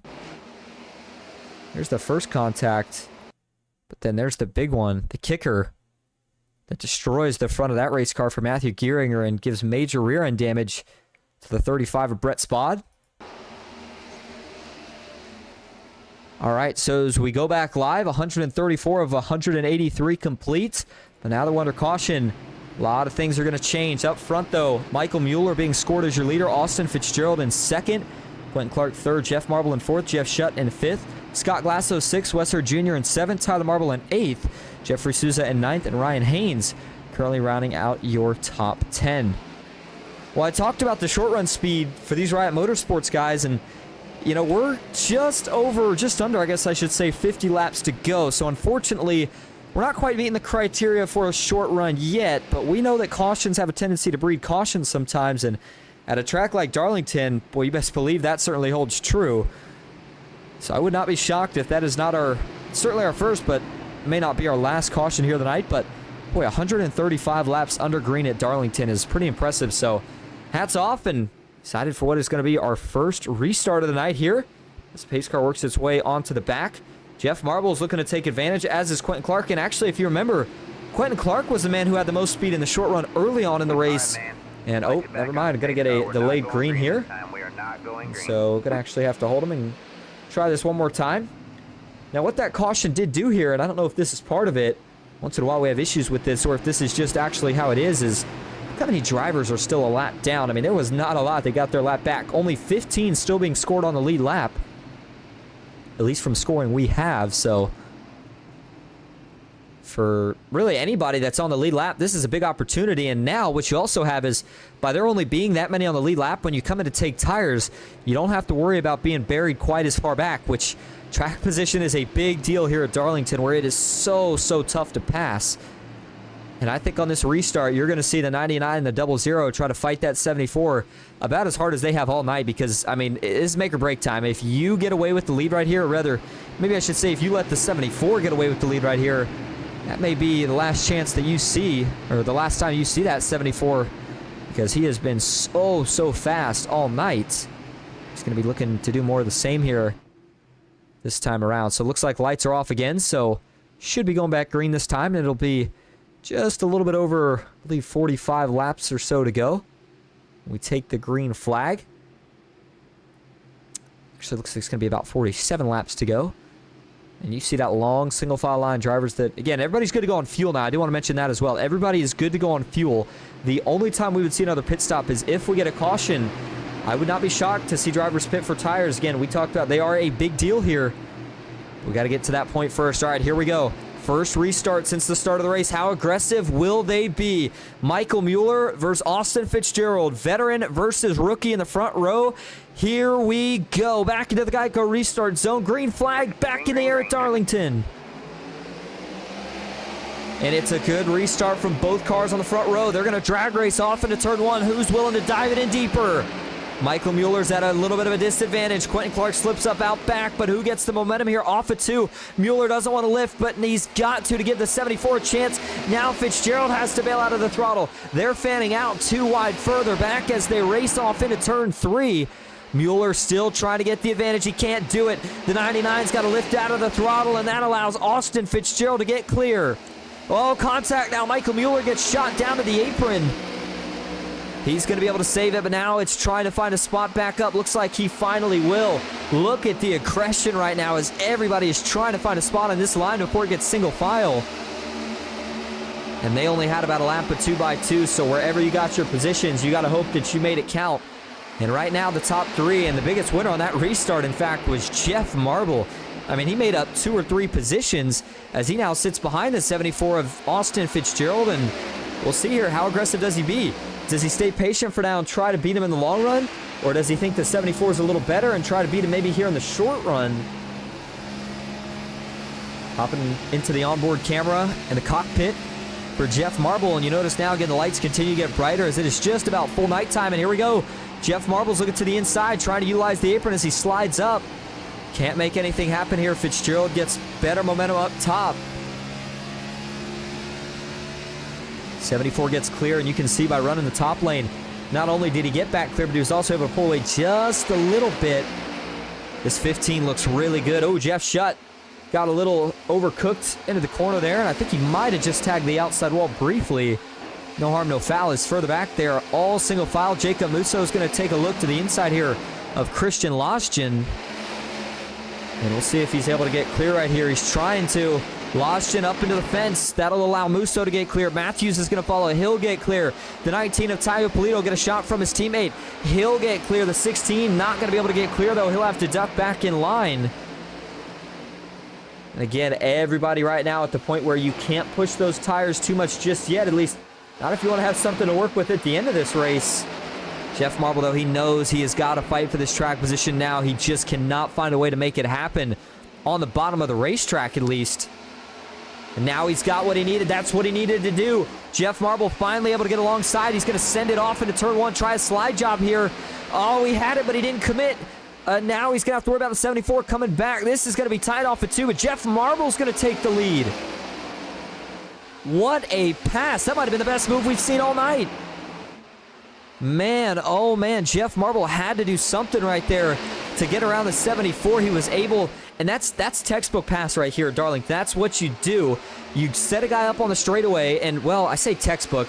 The goal was, of course, to complete the slide job, but he couldn't quite do it, so he had to stick with him, but he did, and he was able to get clear off of 2 as Fitzgerald had to lift to not get into the outside wall.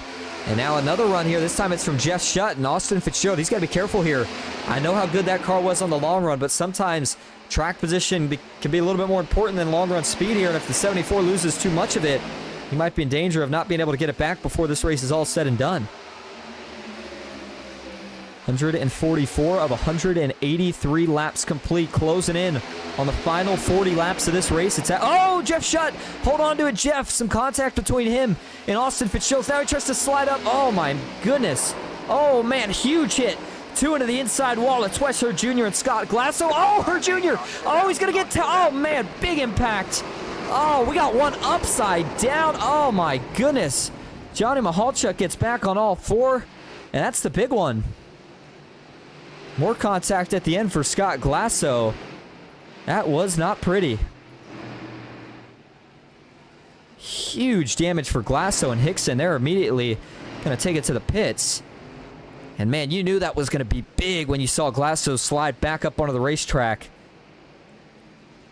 And I'm glad that we're in a sim because, man, if that would have been a real-life look there, I would have been holding my breath up here at the booth, as you knew that was going to get ugly quickly. And let's watch this back. This all starts with Jeff Shutt and Scott Glasso here, which starts as a byproduct of Jeff Shutt getting together with Austin Fitzgerald here in the middle of 1 and 2. All right, so here we go. We're going to look at this from the chopper view first. Let's see here. Fitzgerald and Jeff Shutt. Jeff Shutt, it's just running for real estate. You know, at most tracks, I would say Jeff Shutt sliding up a little bit, which he is, but it's just so hard here at Darlington to paint a groove, and Jeff Shutt was sliding up, but it wasn't much. It's just tight quarters racing, and there's slight contact, but unfortunately, it gets this 27 out of shape. He saves it, does a great job, but then as he works his way back up here, Glasso's got to run.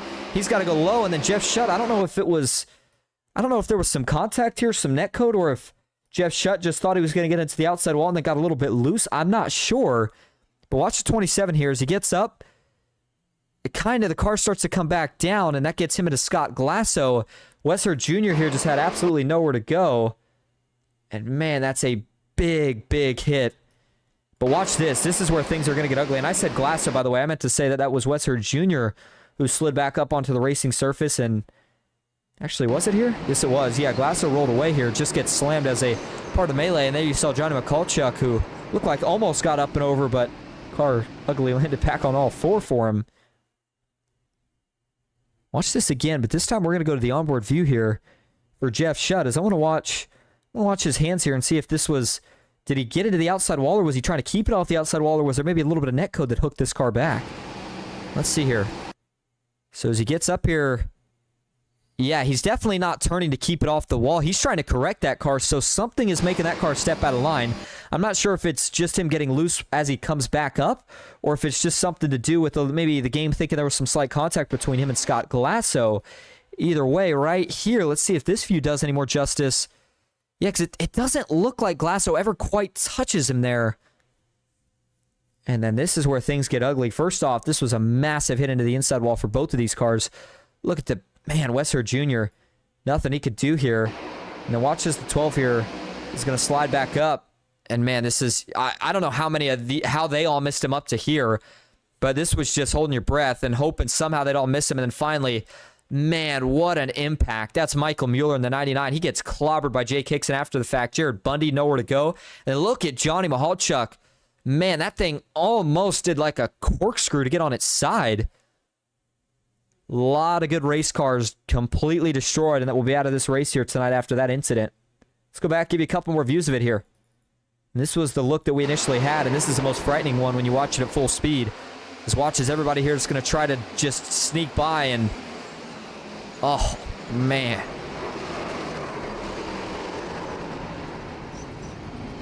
Take another view here. This is from TV3.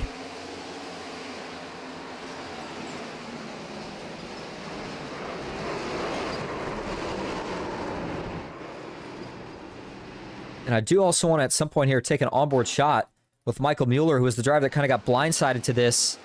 And the caution came out relatively quick, all things considered, but it's just nowhere to go. As, oh, man. Tai Iopolito might have got through that without too much damage. Play this slow again for you here, just to show you the drivers that got collected. I mean, we saw the initial two, and then Thomas O'Hara's going to sneak by. Quentin Clark does as well. A little bit of contact for the 25 of Powers, Conklin, and Benedict. And then at this point, Musso commits high.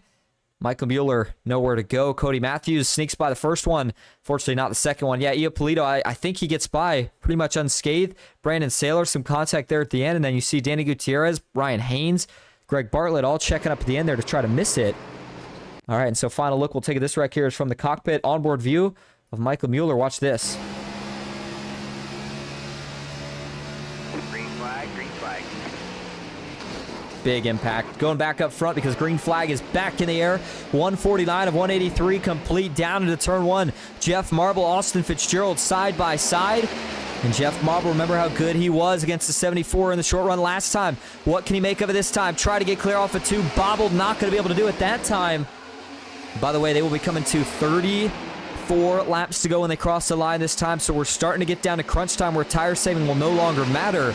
But not just yet. Fitzgerald this time is able to fend off the run from the 15. He'll get clear off of turn 4.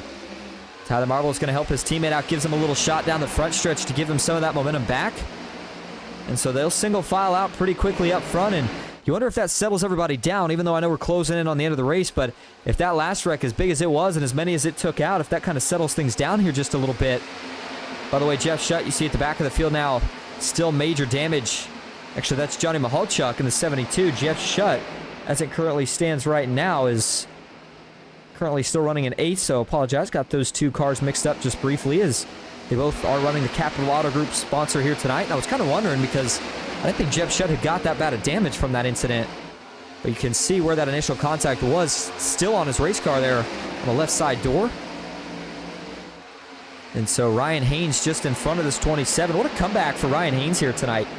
I mean, this has got to feel good for the driver of the 39. His teammate, unfortunately, not the best night, or best way to end the night, if you will, as Brett Spott had to be retired from this race after a wreck that unfortunately took him out of it.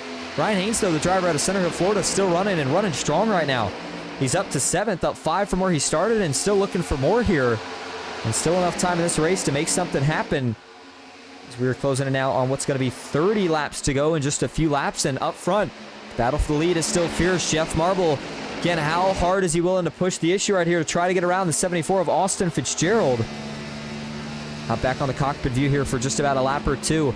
Watch as they get into 1 and 2. Jeff looks like he's taking a little bit of a lower entry that allows him to get up to the wall a little bit later, and he is actually turning down a little bit sooner, which seems to be working out pretty well for him here. We'll see if Austin Fitzgerald makes any sort of adjustment to this. The 74 trying to take away the air off the front nose of the 15, and Jeff Marble still handling pretty good on these new tires, and it doesn't sound like he's overworking them either. So right now, Jeff Marble's got to be feeling really good about the way that car is driving, at least here in the short run.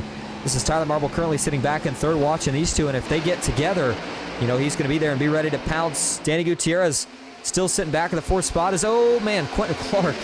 Man, that was another big moment, and what's so tough here is if you make a mistake anytime about halfway through 1 and 2 until you get to the exit, I mean, oh, the 48's going to go around. Tyler Marble's going to get spun, and they're going to pile him up again. The 3rd big incident. Oh, and they're still wrecked. Oh, my goodness. They're still hitting. There goes the 73 upside down. Kenneth Bartholomew on his lid. And he's going to tow it. The Darlington chaos continues here in the late stages after what was a really clean race. And, I mean, I know it's only been 3 cautions, but these 3 cautions have pretty much taken out the entire field at this rate.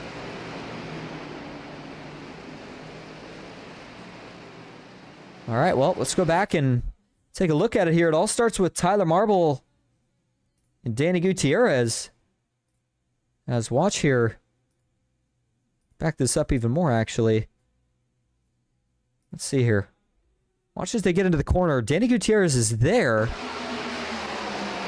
And then just slight contact is...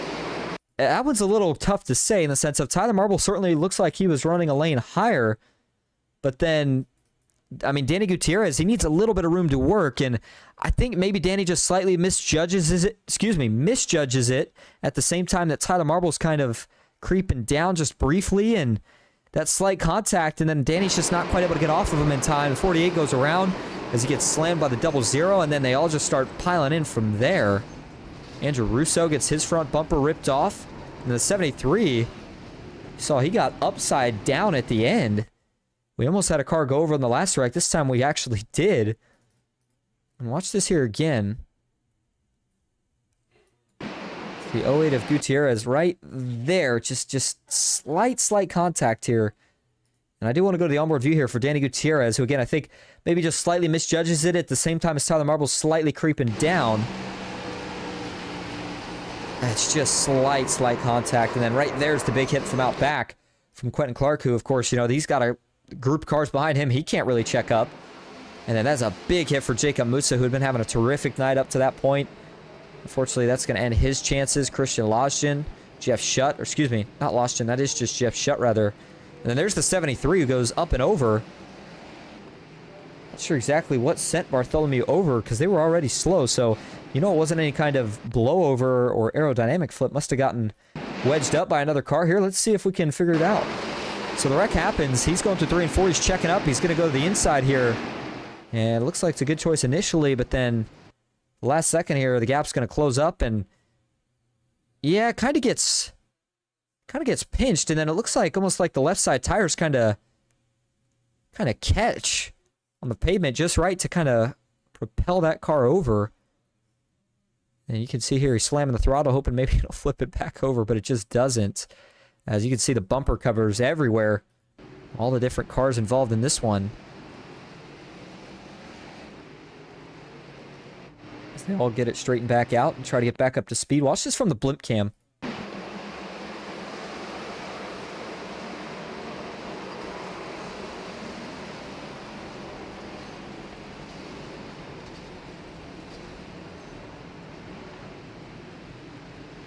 A lot of good cars that have been taken out in these last 3 wrecks, and that field just continues to get thinner and thinner in terms of drivers that we have left in this race. And as the lights go off, we're going to get ourselves a restart here with what looks like it's going to be about 25 laps to go. And so up front, Taio Polito now being scored as your leader. Jeff Shutt second, Jeffrey Souza in third. Austin Fitzgerald back to fourth. Jeff Marble in fifth. Tyler Marble sixth. Ryan Haynes seventh. Thomas O'Hara eighth. Brandon Saylor ninth. And Danny Gutierrez rounding out your top 10. After that incident has been cleaned up, we're ready to go back green. So as the pace car now makes its way onto the back stretch, what do we see from some of these drivers up front? I have a feeling this is some strategy play, but for the 19, he's got pretty significant front end damage. Jeff Shutt's got some damage as well.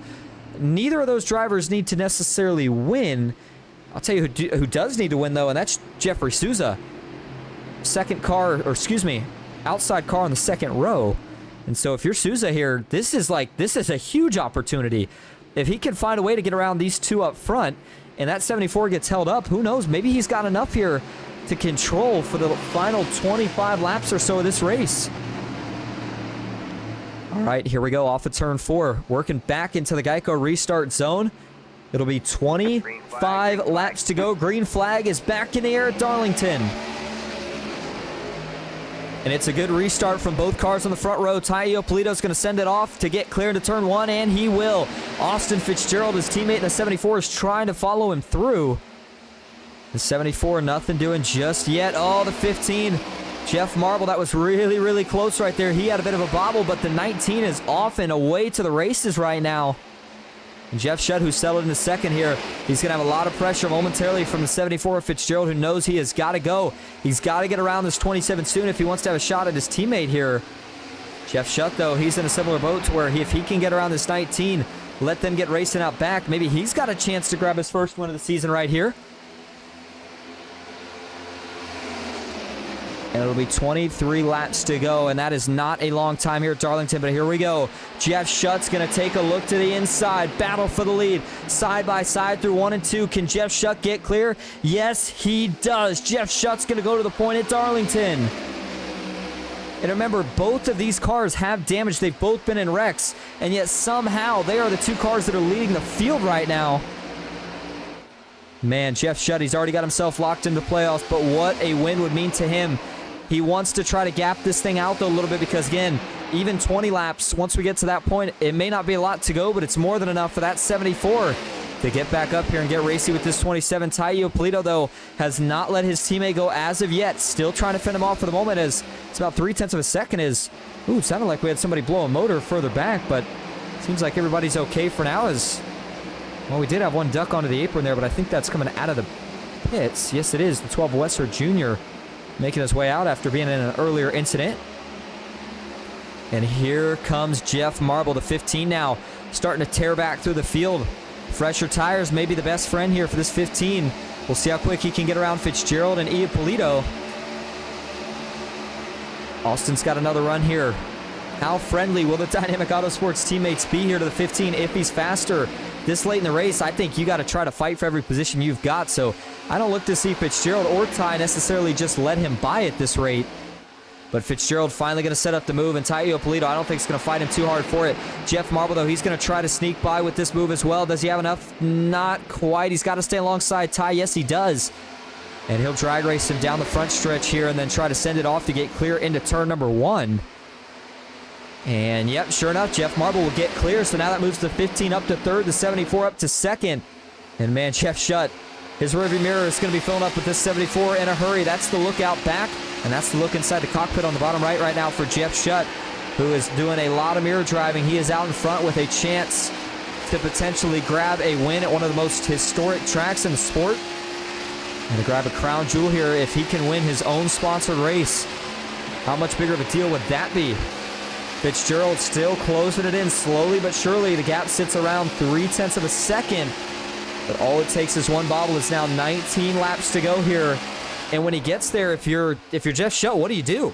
I mean, do you try to fend him off, take away his line? Do you just try to stick to the outside and make him have to do a slide job? How do you go about it?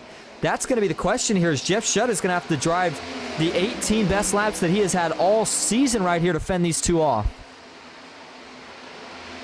By the way, out back, not much going on right now. We've eliminated so many cars after those wrecks that it's pretty much single file. Is Johnny Mahalchuk with major damage.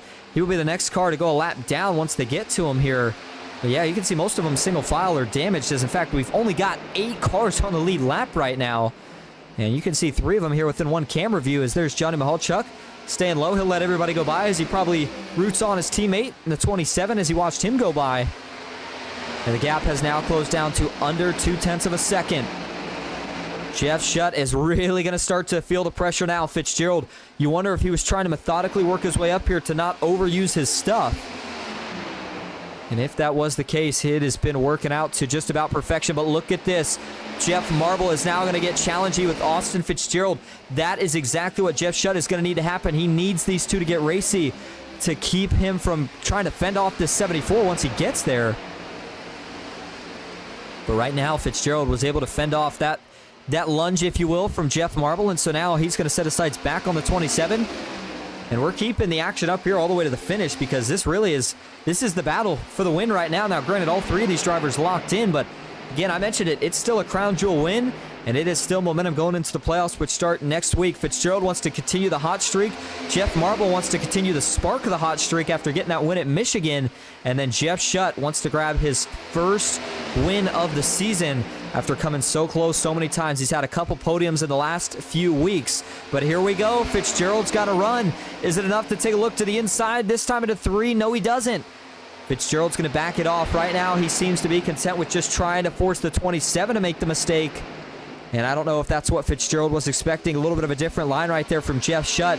74 lost a little bit of ground as they worked through 1 and 2. Or excuse me, as they'd worked through 3 and 4, but as they worked down through 1 and 2, Fitzgerald getting really close to the outside wall, and he's able to get a better run off the corner. All right, Jeff Shutt, what are you willing to do here? How much blocking does he do on this 74? Not going to be able to do it. Here goes Austin Fitzgerald. Well, no, he had to bail. Fitzgerald didn't feel like he had enough of a run and had to back off of it going into the corner. Man, these guys are getting so close to the wall, and look at this. 27's going to take the inside. He saw the run, felt like the inside was his better chance here. And he's going to dive it in as he slides it up side by side. Fitzgerald gets into the wall. Austin Fitzgerald tags the wall. Jeff Shutt will reclaim the lead, but here comes Jeff Marble the inside. More contact as they rocket off at turn 2. Marble gets into Fitzgerald. They both hold on to it. And now they got to regroup and try it again. Jeff Marble still trying to get to the inside, and look who all this racing has brought up into the mix. Here comes the 96 of Jeffrey Souza with 12 laps to go. Jeffrey Souza, remember, he is now the only driver in this camera view that has to win this race if he wants to make it into the playoffs. How does he do that? Well, he's going to probably need a mistake from a couple of these guys just in front of him. Oh, Jeff Shutt made a mistake, tried to block, couldn't do it. That allows Fitzgerald to get back to the inside as they go into turn number 3. Jeff Shutt's going to try to keep the momentum up top. Is he going to be able to do it here?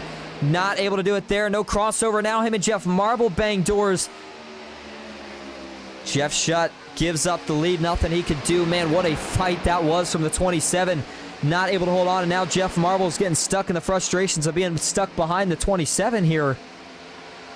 And Jeff's got to get around soon. He knows it, and he's going to try to do it right here. Jeff Marble will look to the inside. Can he get clear here going into turn number 3?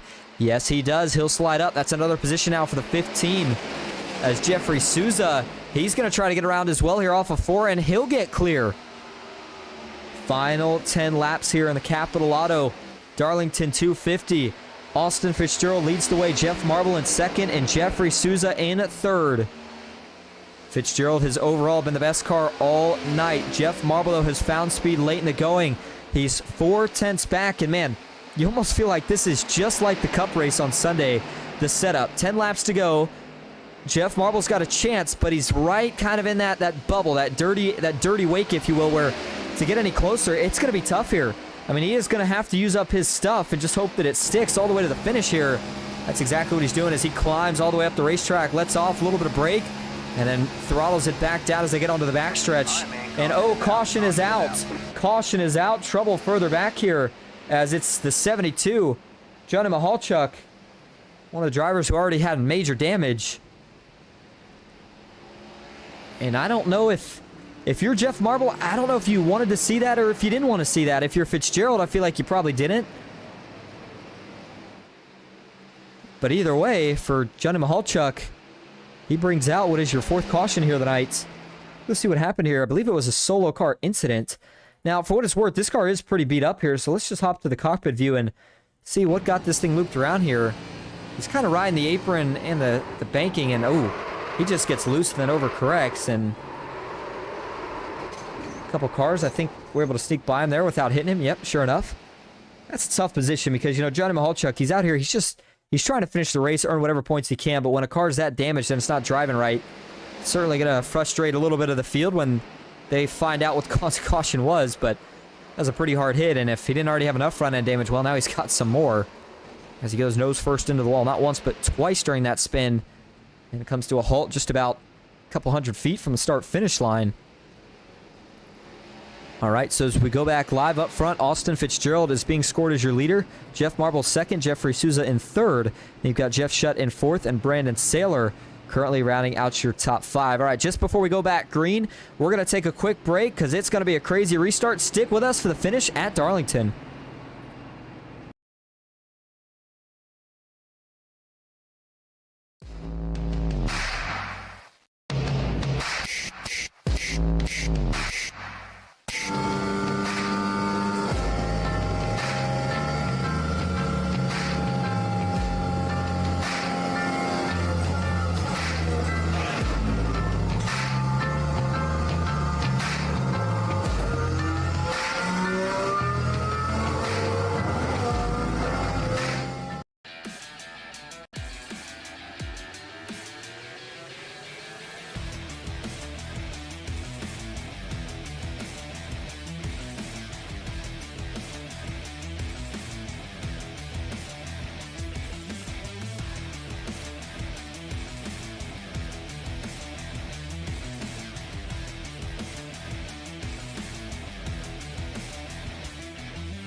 Capitol Subaru, we value your time, whether you're here for service or working with our amazing sales team. Everything is right here for your convenience. We offer a great selection of Subarus, an industry-leading service center that keeps you moving, and so much more. Like our living green wall, just one of the many features throughout our dealership. Looking for the perfect pet gift? Check out Happy Paws Pet Shop right here in our lobby. Or plan your next adventure in our fireside seating and find your happy place. It's always your time at Capitol Subaru, your way on the Parkway. Welcome back to Darlington Raceway, where we are getting ready to see how the finish of this race is going to play out. Thank you all so much for tuning in. If you're just tuning in, we appreciate you being here. And if you've been tuning in, boy, then you know how we have gotten to this point. It was a green, strategy-dominated race for about 3 quarters, and then, boy, this last quarter has been nothing but pure chaos.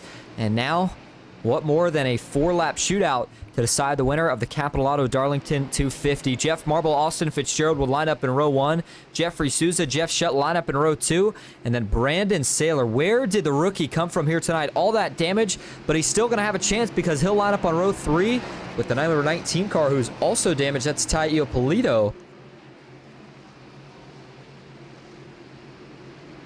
And remember, we have got to make it all the way to the white flag for this race to be official.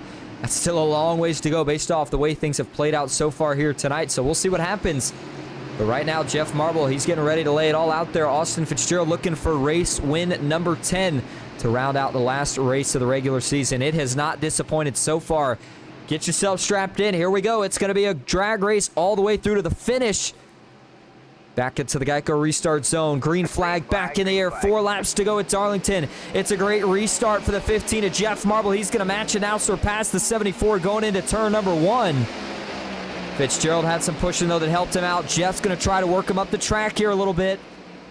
Oh, he had to get out of it. Jeff Marble had to bail. That's going to cause some contact off at 2. Now he's trying to side draft, but Austin Fitzgerald is going to get clear. Out back, how are they all holding up? Still side by side up front. Looks like everybody keeps it clean out back for now. Jeff Marble's going to lose the position as they rocket off at turn 4. He'll slot into second. 3 laps to go. And if you're Austin Fitzgerald, you have got to defend for all you're worth now. You know Jeff Marble's going to be giving it everything he's got. Both cars just about touching the outside wall through 1 and 2. Jeff Marble is still within drafting range. He's a 10th. He's close enough to where he could maybe even give a little bit of a bump to the 74, but not close enough to try to make a pass yet. Fitzgerald puts together another good set of corners. That now puts him out to 0.2 of a second lead. 2 laps to go. That means this is the last lap for a caution if we're going to get one. And watch for Jeff to try to search around right here. Austin Fitzgerald's going to try to just run the line that he's felt fastest in all night. Jeff Marble searching, but nothing to be found, at least as of yet. The gap now extends to about 2.5 of a second. Through 3 and 4, starter has the white flag in hand. Can we get there? Yes, we can. Austin Fitzgerald, white flag in the air. 1 lap to go at Darlington. Next flag will end the race, but we know we won't get a caution, so who's going to get to the checkered first? Jeff Marble with another attempt to change it up to 1 and 2. Nothing doing there. Fitzgerald gets off at turn 2. Great. Final time to 3 and 4. No mistakes here, and the 74 can bring it home. Jeff Marble, final gas. Does he have enough? No, he doesn't. Austin Fitzgerald will make it 10 on the season. He wins at Darlington. And he wins the regular season ender, finale, whatever you want to call it. What a run from this 74 crew, not just tonight, but all season, and what a way to end it. And Jeff Marble, got to give him a tip of the cap. He tried all he could, but just couldn't quite get there.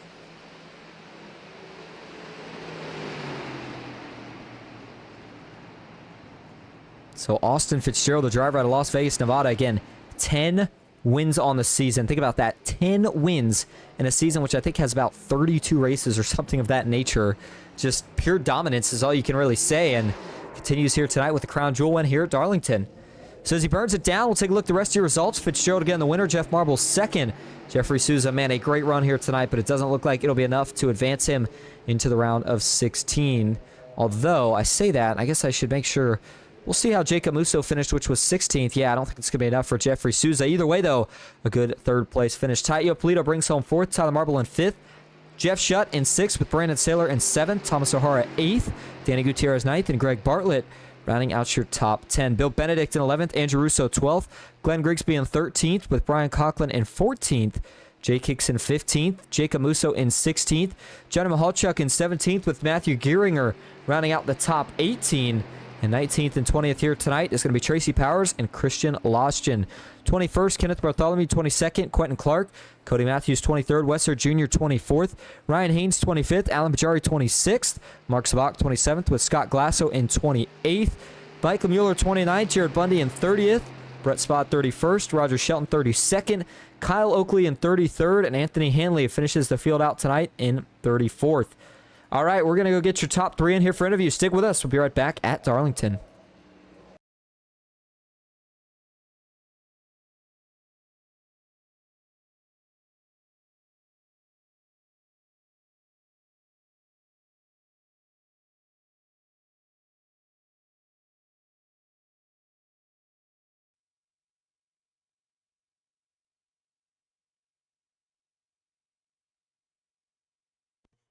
All right, we're going to kick things off here tonight. And we're going to change the order up a little bit, by the way. And I've kind of been doing this throughout the different broadcasts now that I think I'm going to switch it to the same order they would do it in the real life race. And that is starting with your race winner here tonight, Austin Fitzgerald. Austin, this is Austin in the booth. You got a copy? I do. How's it going? Good. Well, you get a win in the final race of the regular season. That makes it 10 on the regular season. Man, how did it feel to go out there and get another crown jewel here tonight? Well, I really wanted that double-digit win, so happy about that. It feels great. It was going green there for a while. We were, different people and different strategies, and I think that would have really worked out for me. But then it got difficult there in the end with the cautions. Some cars had some, better short-run speed than me. So yeah, things got pretty dicey a couple times. Almost got in wrecks that took me out.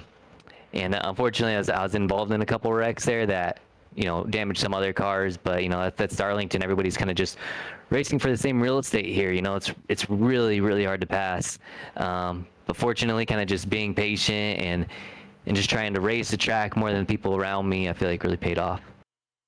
Yeah, certainly did. And, as much domination as you had throughout the regular season, now that we kick off the playoffs, it's not a full reset, as of course you still have some playoff points, but to a degree it is still a bit of a reset.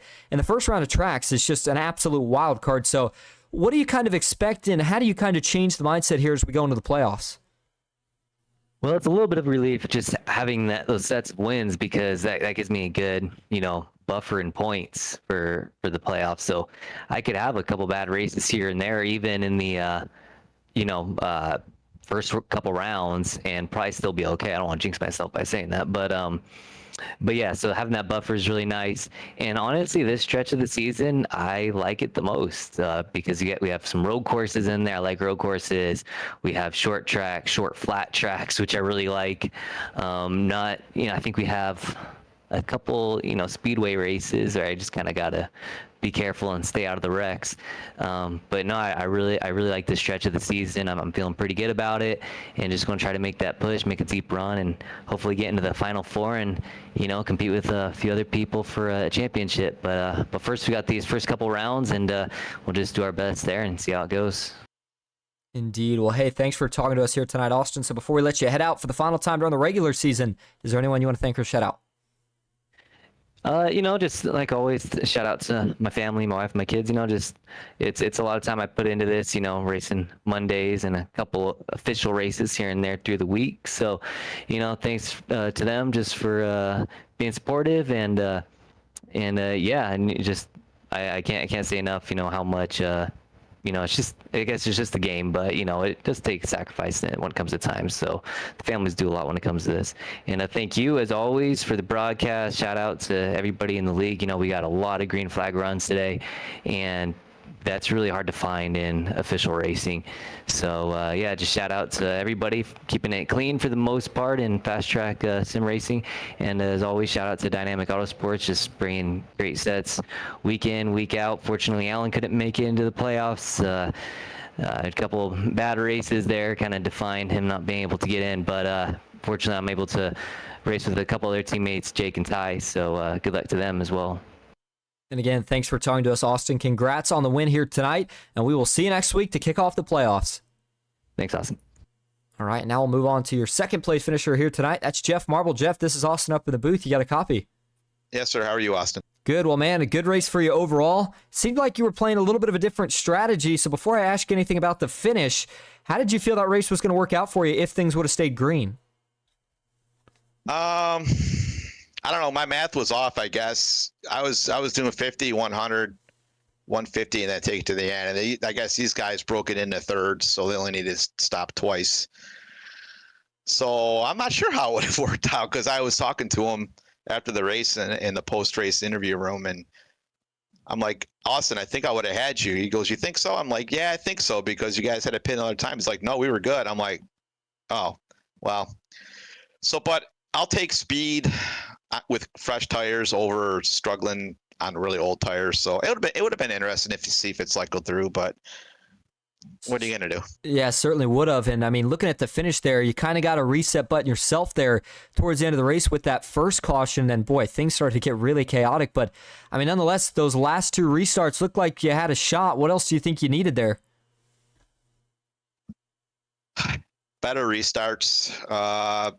Was it the second, the two prior restarts? I was talking to the team and I had forgot to take the top lane, but that doesn't matter because just the way it cycled through later, we were still behind Jeff Shutt and Ty Ippolito.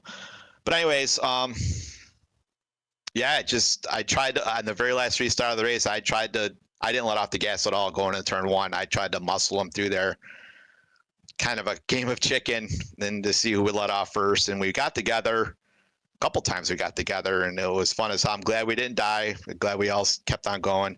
But man, the bottom line is, I was kind of pulling for Jeff Shutt. He's been trying a long time to get a win here, and it was the namesake of his sponsorship. So that'd have been pretty cool if he would have won in the Capitol Auto Group race, his very first fast track win. But man, with the damage he had on old tires, he sure as hell held his own up there. It just kind of ran out of time there. So I feel for him. But man, it was a hell of a race. That's all I could do without wrecking the 74. I rubbed them, squeezed them the whole 9 yards, just didn't wreck them. And that damn top lane at Darlington, man. What are you going to do? Absolutely. Well, hey, before we let you head out here tonight, is there anyone you want to thank or shout out? Yeah, first and foremost, Capitol Auto Group for sponsoring the No Bull 5 program. If people are watching and they don't know what the No Bull 5 program is, we pick our 5 biggest races of the year, and whoever has the best average finish out of all of those 5 races wins some money. Capitol Auto Group, Jeff Shutt were the ones that put the money up for that. So thank you to them. Damn Ty Ippolito again. That last race at Talladega, he was going to have a poor finish, pulled out a top 2 or 3, and then he did it again tonight on fresh tires. So the Bristol, the No Bull 5 race at Bristol, it's going to be a hell of a battle between himself and I don't think anybody else has much of a chance to catch us, but that'd be something to keep your eye on. All right, getting back to the sponsors, Alloy Wheel Repair Specialists out of Richmond, Virginia, Ghost Racing Network, yourself, Austin Green, Donnie Adamczak Designs, SimRacerHub.com, Butt Kicker, iRacingIFlag.com. We have a new, hopefully I didn't forget anybody. But anyways, we're going to announce a new sponsor here, Souza Media. Jeff Souza is coming on board for the Las Vegas race. You heard it here first. I didn't break the news yet anywhere. So he's coming on board for that. And if anybody out there in the league is listening, we're still a couple races short for fees. So if you guys could help a brother out here and get all these races televised. Absolutely. Well, hey, Jeff, we appreciate you talking to us again. Congrats on that second place finish. Great run tonight, and we look forward to seeing you in the playoffs. Austin, as always, thank you for a fantastic job. You are the best guy, the best announcer here on iRacing, and I appreciate you. Certainly appreciate that, Jeff. Well, all right, now that's going to bring us to your third place finisher here tonight. It's a podium for Jeffrey Souza. Jeff, this is Austin in the booth. You got a copy? Yeah, Austin, how's it going? Good. Well, you bring home a podium tonight. Man, unfortunately, it looked like, at least from what I could see, you were going to need to win to get yourself in, and you gave it all you had there. Tell us about what was different tonight and what kind of seemed like was the game changer that made you have so much speed all night.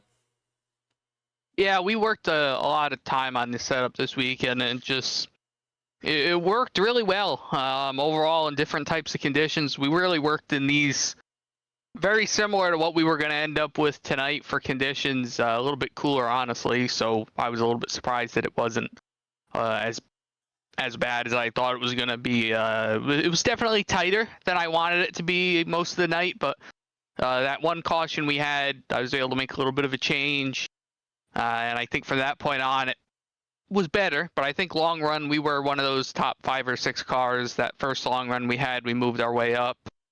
Would have been interesting to see how the cautions, how it would have played out if we didn't get that first caution, with everybody being on a little bit different strategies there. But overall, we had a solid top 6 or 7 day for sure.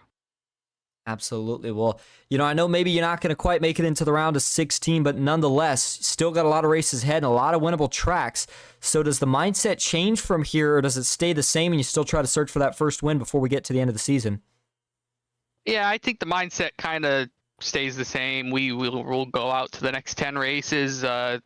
Congratulations to Andrew, teammate last week, winning Daytona. He loves those restrictor plate tracks. I'm not surprised he won it. He won his way into that round there. It knocked us out, but hey, it is what it is. He wins his way in. We'll work with him next week at Atlanta. We'll try our best to work with him and try to help him move his way through there. Next weekend at Talladega, a couple weeks after that. But the next 10 races, we're gonna, like I said, do the same thing we've been doing the whole season so far. Continue to try to build on this momentum of the last, I don't know, what is it, 7 races, 8 races. I think we went from 80 some points out to what would have been 30 points or 20 points in, if not for Andrew last week winning. So we had a really big point swing there with a bunch of solid top 7, 8 finishes. So we just continue running well like this in the top 10, top 5. That win's going to be right around the turn. Certainly will. Well, hey, Jeff, we appreciate you talking to us here tonight. So before we let you head out, is there anyone you want to thank or shout out? Yeah, everybody out there at Triad, Andrew Russo, Tom O'Hara, Bill Benedict, Greg Barlett, Jeff Barnes, being out there every night, helping out here, as well as PB Henry at the Henry Bros garage there, helping with the setups every week too. Susan Media Stay Analyzer as well for helping out everything that they do as well. So, and then you guys for broadcasting, and Jeff and Tyler for running the league. It's a lot of fun to be able to run out here with these guys, green flag racing and hard racing as well. Well, thank you for talking to us. And again, congrats on the 3rd place finish. We will see you next week. Sounds good. Take care. All right, that's just about going to wrap up our coverage here tonight. Well, man, again, what a great race it was. Darlington did not disappoint. Didn't disappoint in real life and didn't disappoint here in the sim either. Next week, it's off to Atlanta Motor Speedway to kick off the round of 16 and the playoffs. I hope to see you all there. As for tonight, I hope you all enjoyed. Thank you so much for tuning in. That's it for me, Austin Green, here on Ghost Racing Network. Until next time, have a good night.